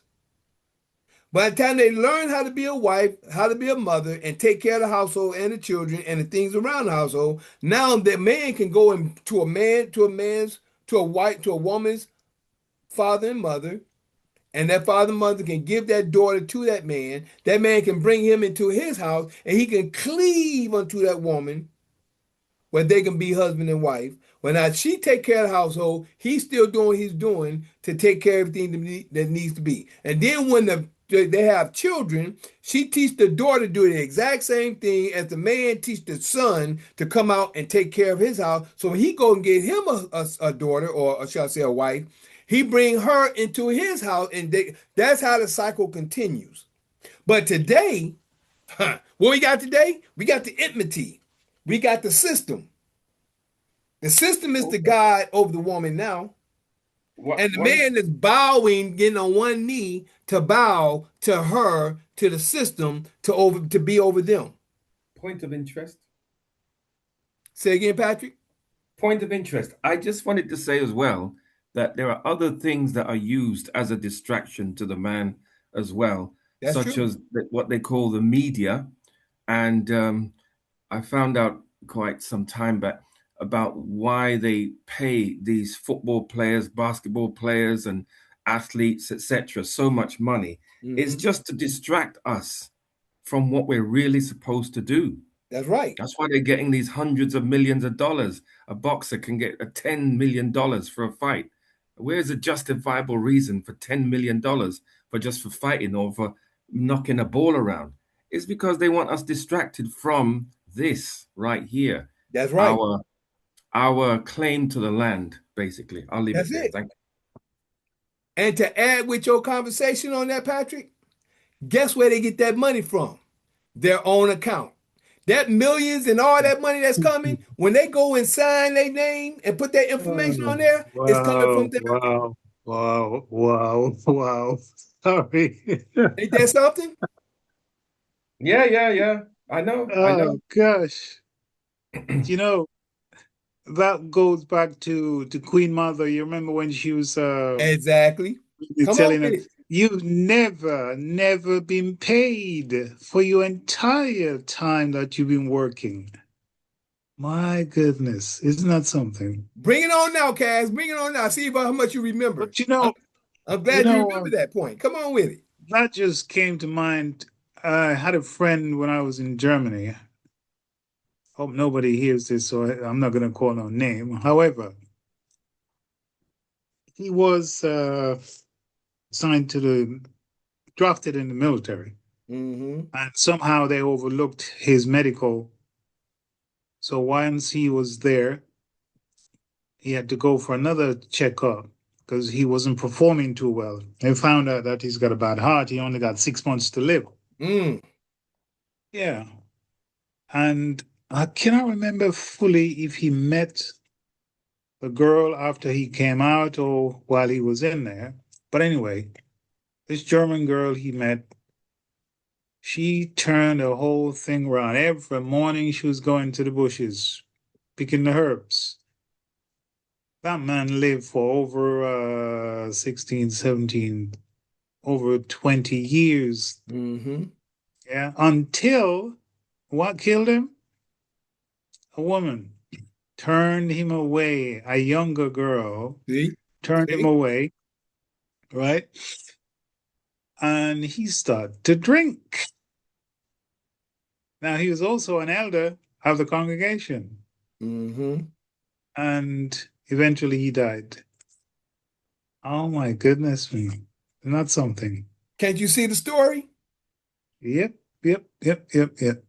It's all in the story. It's right. It's like I say, we're living out the scriptures that's right in front of us. We're living it.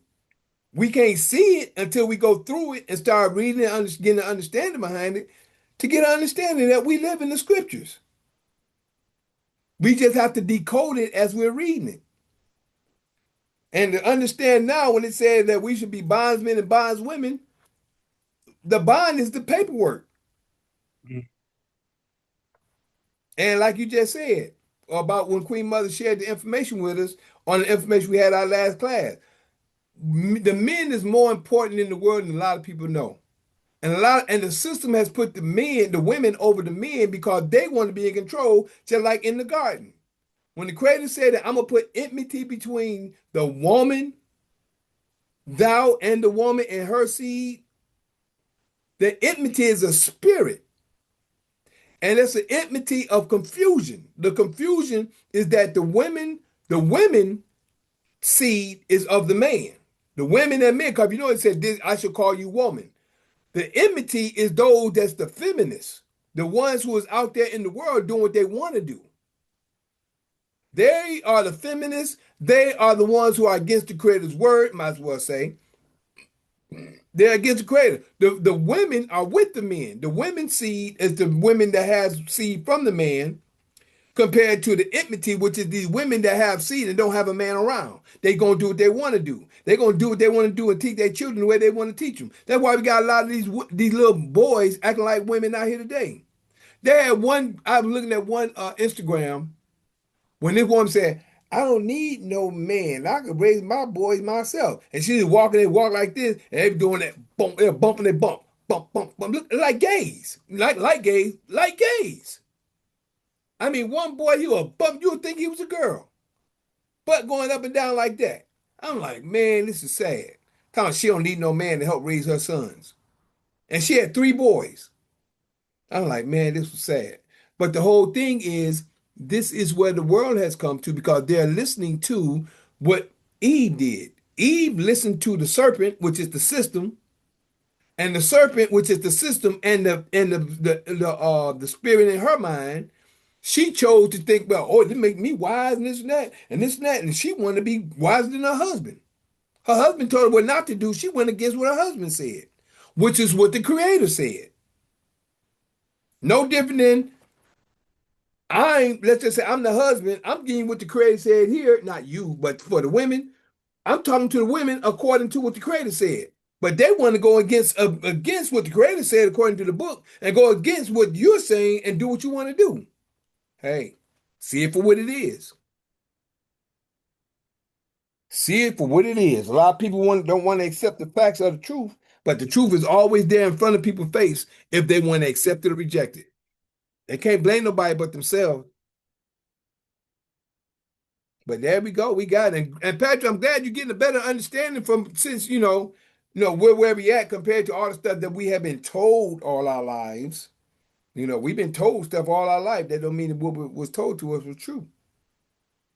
But when you start to see the scriptures and start to understand the laws from the scriptures and the laws we live in today, and like Cass had said, look, he said, remind him of the class that we was in at one time before. We have the control. When you go sign your signature on an employment, anybody anywhere in the world, when you go and sign an employment sheet, what do they call it? I forgot what they call it when you go sign the information to get a job. When you put your name there, and once you give them your social security number, you get them resume, your account, huh? your resume. Yeah, you giving them the resume, but you're signing an employment for employment. When you get an employment, when you give them your signature and then you give them the social security number, you just gave them Yep, access to your it's account. over. It's over. Huh? I said it's over. Well, yeah, you've made an application. That's it, the application. There you go. You That's fill out right. an application form. That's it. That's what Yeah. it was. The application form, you applied your application when you gave them your social security number and you signed the signature, you gave them access to your account to give you funds out of your account I know. to pay you for work that's already your money. Yeah. And you're only going to get a tiny fraction of the money you're supposed to get. That's it, bro. That's it. Not even maybe 1%. That's fact. What you about to say, Ken? I never ever thought of it the way you just brought in that the payment these guys get from The boxing and the baseball and the football. Yeah, I never thought of it. Oh my goodness me, it is. Oh, this is mind-boggling, ain't it? Oh, it's from their own account, and they don't even realize it. They think they're getting paid, and it's coming from their own account. This is where the people are destroyed for lack of knowledge. When you can touch base with Queen Mother for me, tell her she's on my mind always. Oh my gosh! I mean, even take somebody like Michael Jackson, for example. There you go. He made maybe in his lifetime for himself $1 billion. Let's say he made $1 billion, maybe $2 billion, and I think he continues to make millions now. I think he's the highest earning dead celebrity in history, right? That's but right. It boggles the mind to think how much money would have been made from his signature, from his work in the private, not in the public, because in the public we know that he made 10 times or more the amount of money for people like Sony and other organizations, right? Right. But in the private, it would have been maybe 10 times, maybe even more than that. No. You know what I'm saying? No. Or 100 times more. In the private, he owns that. See, when you go into private, you own. See, that's the difference between public and private. The true private, and put it like that, because some people say private and their still mind is kind of like the public. Once you get into private, and I'm just going to say this part and let it be out, put it out there for this point in a second. When you move into the private, you take control of your estate. If you take control of your estate, that means you take control of all the assets and the funds that they know how to go in and get out. This is where your learning comes to go in to get that, to use this for your livelihood. Because that's all that we're not supposed to pay for anything. The houses, cars, whatever it is that we for our needs, we're not supposed to pay for it. It's already at our disposal. But we think because they put a number on it, millions and all this and that, that's nothing. because it's already put like this. Let's just say this bottle of water. Let's just say this is $10 million. Okay, here, I'll buy it. I got it. 6. Excuse me. So, like I say, this bottle of water, let's just say it's $10 million. Okay, good. I'll take it. I go sign for it. It's paid for. You see what I'm saying? We have unlimited resources in our signature, but we don't know that. We have been made slave to the mindset to think that everything has a dollar sign. And that's nothing but what would you say? Let's just say a piece of paper with signs on it has a dollar sign there, and they gave you a value. Our account is an unlimited account. It's like a black card. So you're saying someone like Jackson now, you're saying that because of he made himself owner of his estate, there was no entity in the private that was profiting from his work and his deeds. None apart from him. Is that what you're saying? Well, he wasn't actually in the private. That's what I'm saying. I was asking the question, or I was actually making a statement, really. I understand. Imagining how much money was being made in the private off of his work, even though he made an attempt, I believe, to own his masters, and he bought masters of other musicians. So he owned country and western music. He owned the Beatles catalog and other catalogs. He owned them. Right. That's true. But so that was astute businessman. He was an astute businessman in that aspect. But I'm just wondering if in the background, like if you could go into his, like when we used to check this stuff out, we used to look at, there was a particular website that you could look up, gmei.org. I was there. I had it. Yeah. I was on it. We used to look that up and we'd be able to see how many private entities were profiting from our signature. Yeah. And Thousands. I would imagine that, yes, no. Well, for one, hundreds of thousands. In my case, right? I counted 1 million entities, private groups or people, individuals, companies that were actually profiting from my birthright. Yeah. 1 million. Right. And so I would imagine someone as industrious, someone who's hardworking as Michael Jackson, he would probably have more or just as many in the private who would have been profiting from him and from his signature. Maybe every time you sign a piece of paper officially for anything, in the private, they're profiting unless you put something by your signature to protect you, right? So I would imagine it would be way more than the average person, say. I would look at that like this. The difference of owning and the difference of profiting. I look at it, I wouldn't say bought, he signed and he got the rights to own. Put it like this. If we get land, when you get land, you have the rights to the mineral soil. You have the rights to the minerals. You have rights to the land. Some people say patent or whatever. You have rights to that. Instead of buying it, you have the rights to it. You know what I'm saying? Now, the rights to that land, you have let's just say you have the mineral rights. If you notice the word, I understand all of that, but what I'm trying to show you, I'm trying to ask you.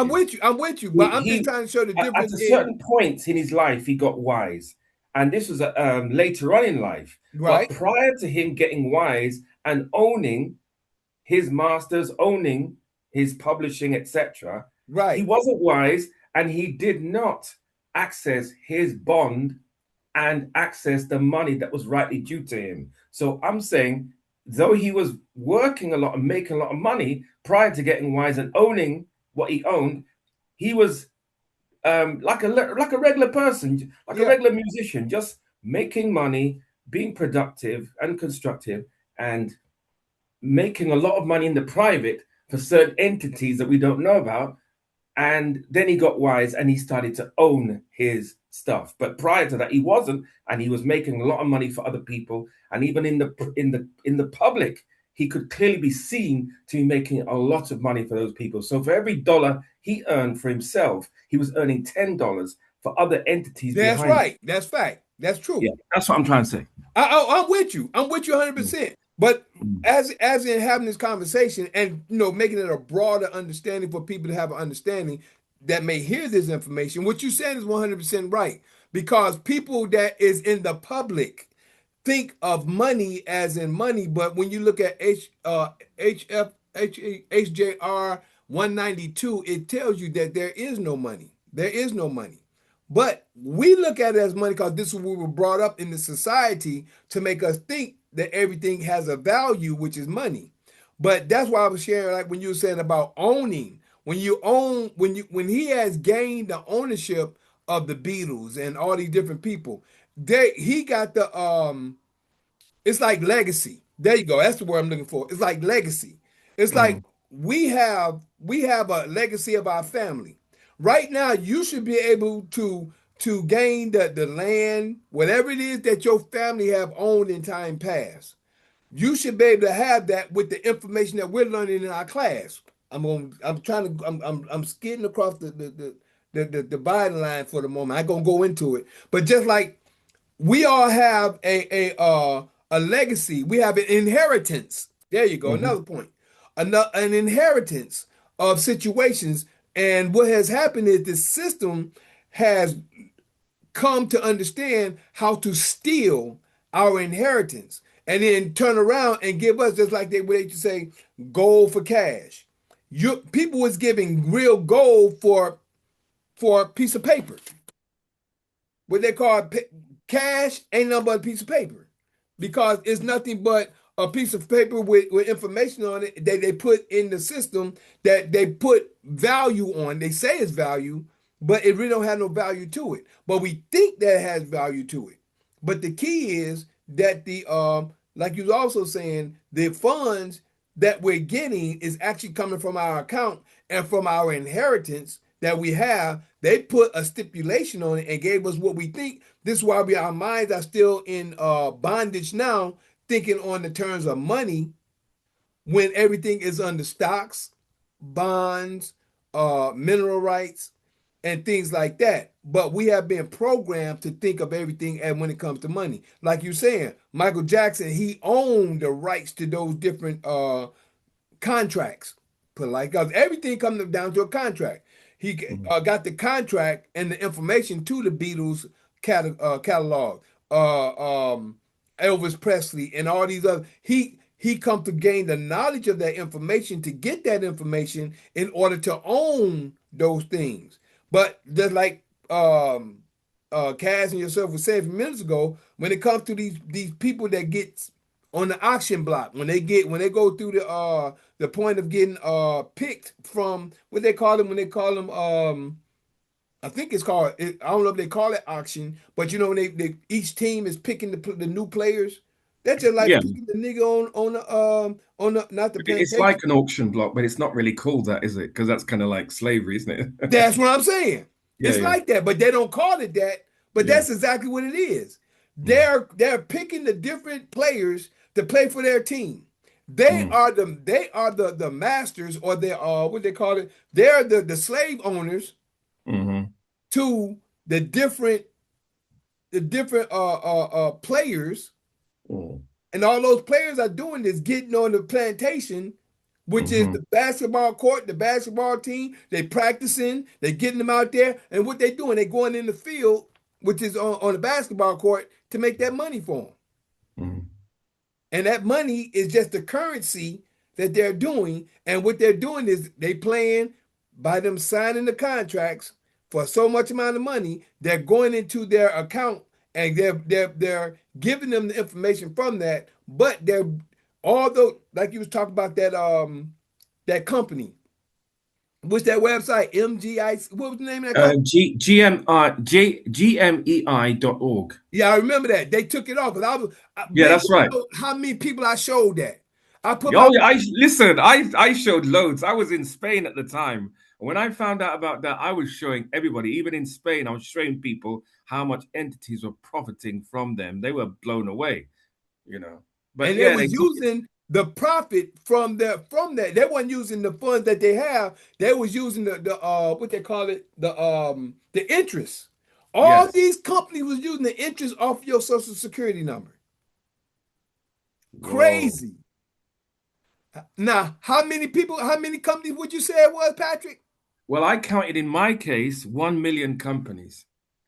And I noticed by me residing in Spain and then residing in England, there was a whole set of people that was profiting from me in England and a whole nother set of people that was profiting from me in Spain.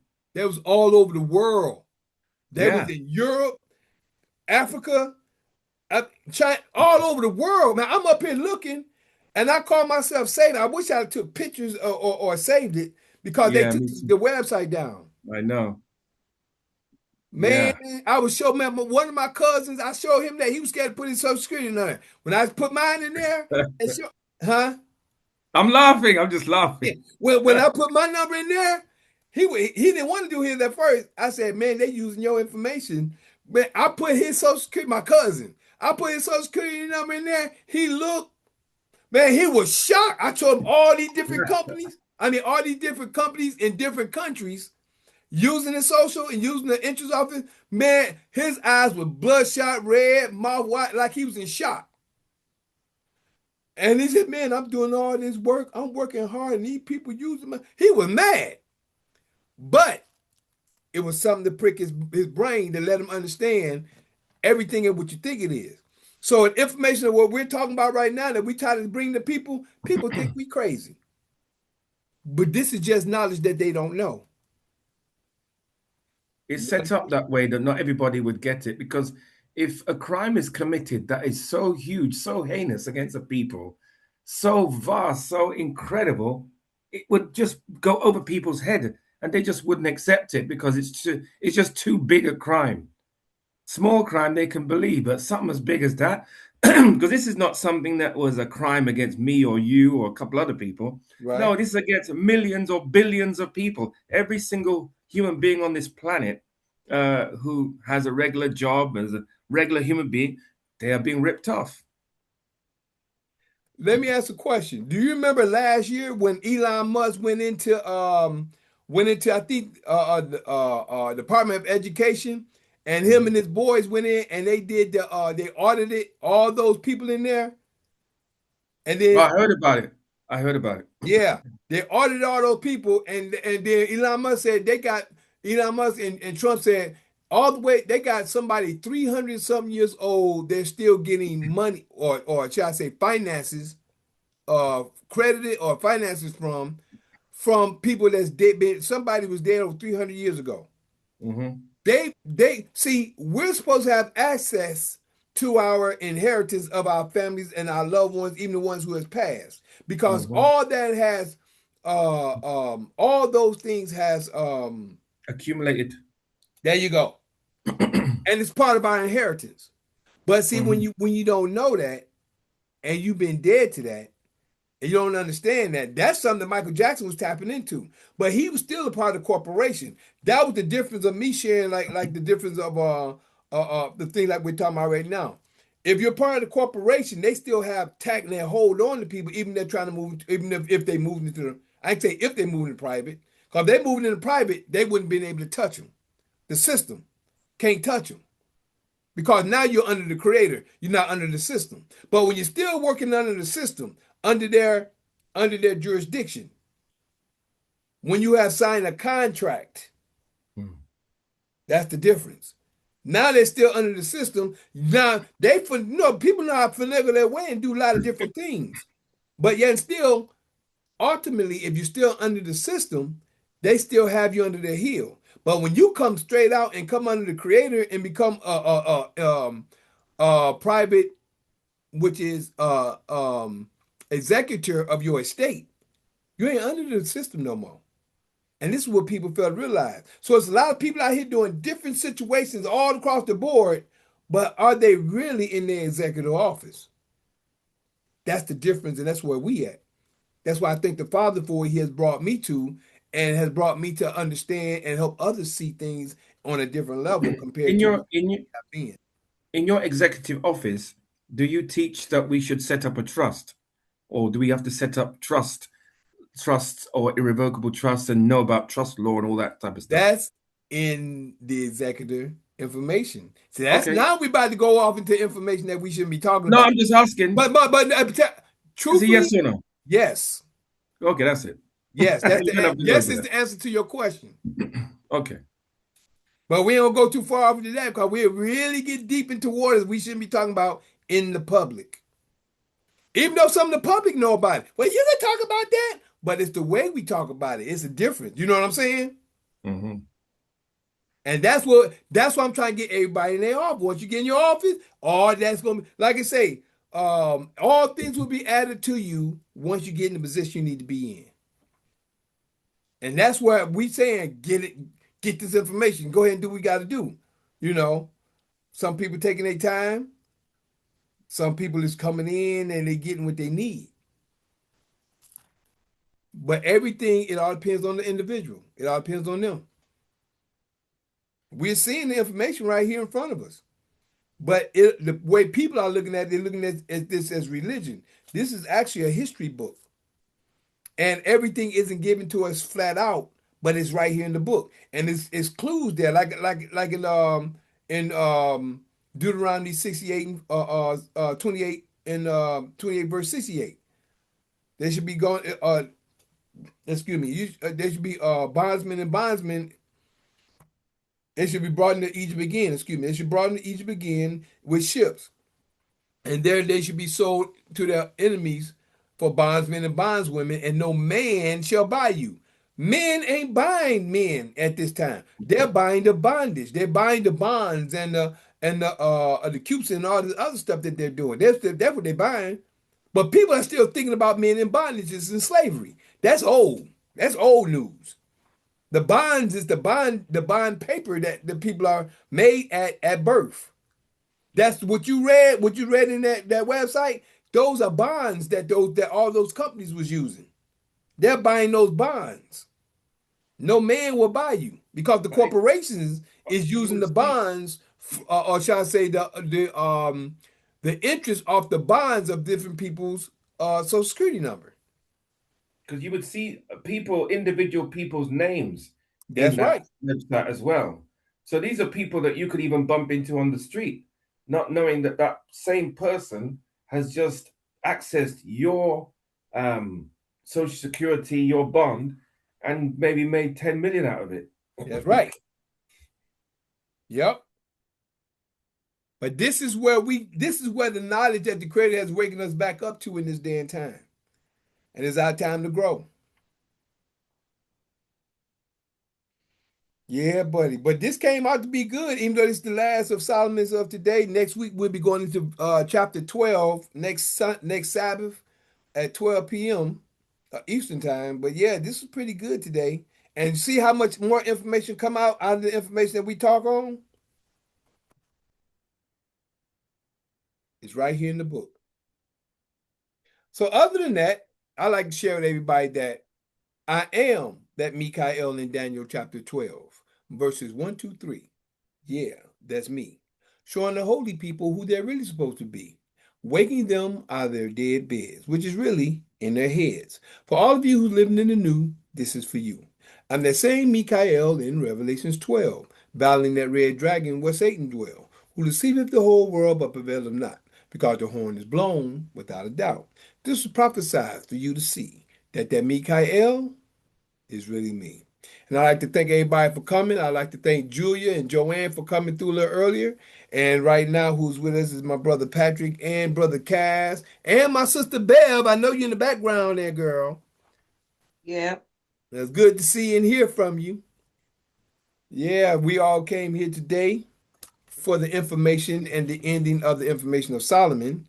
And as I always share, what was given to me is that an understanding the fact that all those children, which is those 1,000 wives that Solomon had, who knows who may be the seeds of those children, besides the kings of Israel, or shall I say, the kings of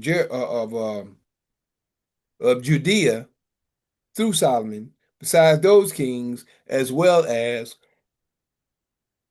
excuse me, all the other the children that was that came through Solomon's seed, which is of the seed of David. So other than that, I like to thank everybody for their time, their patience, the listening ear, the seeing eye. We getting ready to end it now with ready to end it with the benediction.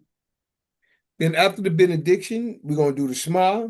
Then we'll let everybody know how to keep in contact with us to get back with us and to come to our class on Tuesdays, which we'll start off with. But first, we're going to do the benediction. This is out of Numbers chapter 6, verse 22 through 27, and it states, "And Yah spake unto Moses, saying, Speak unto Aaron and unto his sons, saying, On this wise ye shall bless the children of Israel, saying unto them, Yah bless thee and keep thee. Yah make his face shine upon thee and be gracious unto thee. Yah lift his countenance upon thee and give thee peace. And they shall put Yah's name upon the children of Israel, which is his law, and Yah will bless them." Shema Israel, Adonai Eloheinu, Adonai Echad, Baruch Shekevo, Vakuto Violam, Vaed, Hallelujah. Hear, O Israel, Yah, Father, is one Father. Blessed be thy glorious kingdom forever and ever. Hallelujah. Blessed be thou, Father of the universe, the Father of Israel, the creator of Israel. We thank you for all you've done, been doing, and plan to do. We praise you, bless you, and thank you for another beautiful Shabbat, another beautiful Sabbath day, that we all may grow in your words, your will, and your way. We ask you to bless us, and we thank you for being amongst us and helping us. We thank you for another beautiful Sabbath day and all things you brought us to and through, that we may know and understand your will, your word, and your way. In your holy word we pray. Hallelujah, hallelujah, hallelujah. Praise you, Almighty. All right. And for anybody that's interested in connecting with us, coming to our introduction to solving class of knowledge, this information, and in order to get with us on the class of knowledge, the introduction to solving class of knowledge, we ask you to please text me your name, number, and email. Text me your name, number, and email. And as you text me your name, number, and email, and also say, I'd like to know more information about the solving classes, so I know that is what you'll be texting me for, because some people text me about alkaline water and alkaline teas as well. So if you text me and ask me about the alkaline water, see, alkaline water and alkaline tea, or if for the solving classes, text me at 770-572-5315. Again, that's excuse me. That's 770-572-5315. Or you can email me at lkhyym@gmail.com. Again, that's lkhyym@gmail.com. All right. So, now from that point, also, we're here on the public platforms on YouTube and X, formerly known as Twitter. My YouTube and my X, formerly known as Twitter, is JuicePro33, which is JuicePro33. All together is one word. That's JuicePro33. All together is one word. Please like, subscribe, and share on YouTube. And also, that's my X, formerly known as Twitter. Also, if you'd like to catch me on Facebook, my Facebook is Mikael Harris, which is spelled MI apostrophe CHAEL space HARRIS. Again, that's MI, excuse me, apostrophe CHAEL space HARRIS. That's my Facebook.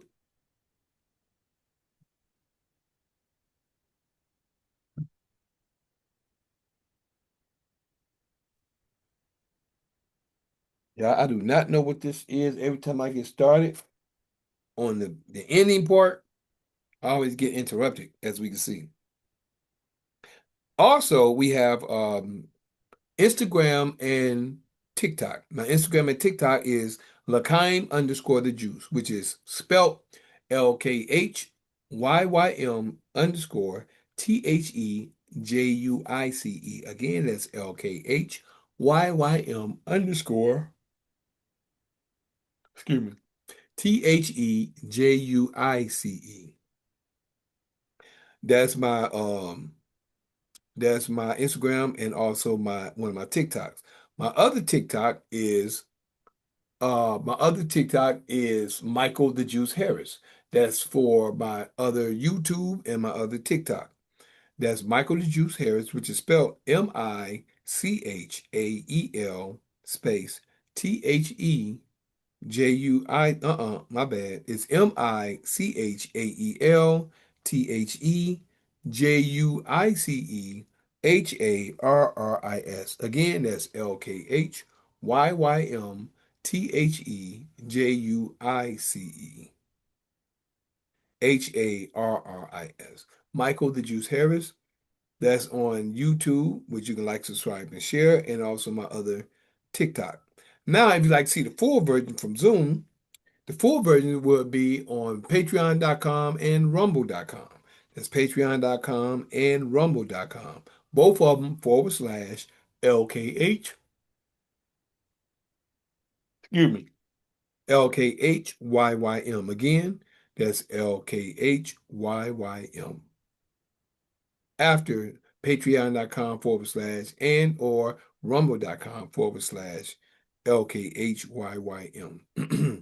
Now, for the Zooms and the platforms, the public and the private, we're on every tonight. We start with today, which is the Sabbath, which is Sabbath Assembly of the Righteous, every Sabbath day at 12 p.m. noon. Every Sabbath day, 12 p.m. noon. You're welcome to come through. Excuse me. Assembly of the Righteous, right? That's Assembly of the Righteous. And also on Sunday, the second day, Sunday, the first day of the week, Sundays at 9 p.m. Eastern, 9 p.m. Eastern, night after Sunday, which is Fight Fire with Truth, um, which is open conversation, and that is Sundays, excuse me, y'all, Sundays at 9 p.m. Eastern Time. It's night after Sunday, 9 p.m. Eastern Time, and we'll see you then, which is tomorrow night. Now, night after Monday, which is at 9 p.m. Eastern Time, night after Monday, we have Mikael's Knowledge of Truth. That's Mikael's Knowledge of Truth, night after Monday at 9 p.m. Eastern Time. And we look forward to seeing you there. But then we have our private classes, which is Zoom only on Tuesdays. Zoom only on Tuesdays. That is Introduction to Sovereign Class of Knowledge. That's Introduction to Sovereign Class of Knowledge on Tuesdays at 7:30 a.m. Eastern Time or at 9 p.m. Eastern Time. Don't forget, we'll start anywhere from 30 minutes or until the time allotted for question and answer. If you just want to have a conversation, we'll start early. But once we get into the sovereign classes, it's going to be strictly about that class and information in general. Other than that, I'd like to thank everybody for your time, your patience, your listening ear, your seeing eye. I thank you, Kaz and Sister Bev, Joanne, Julia, and also Brother Patrick for coming. Thank y'all for your time today. Love you. Appreciate love you. See you soon and always. Peace. Love y'all.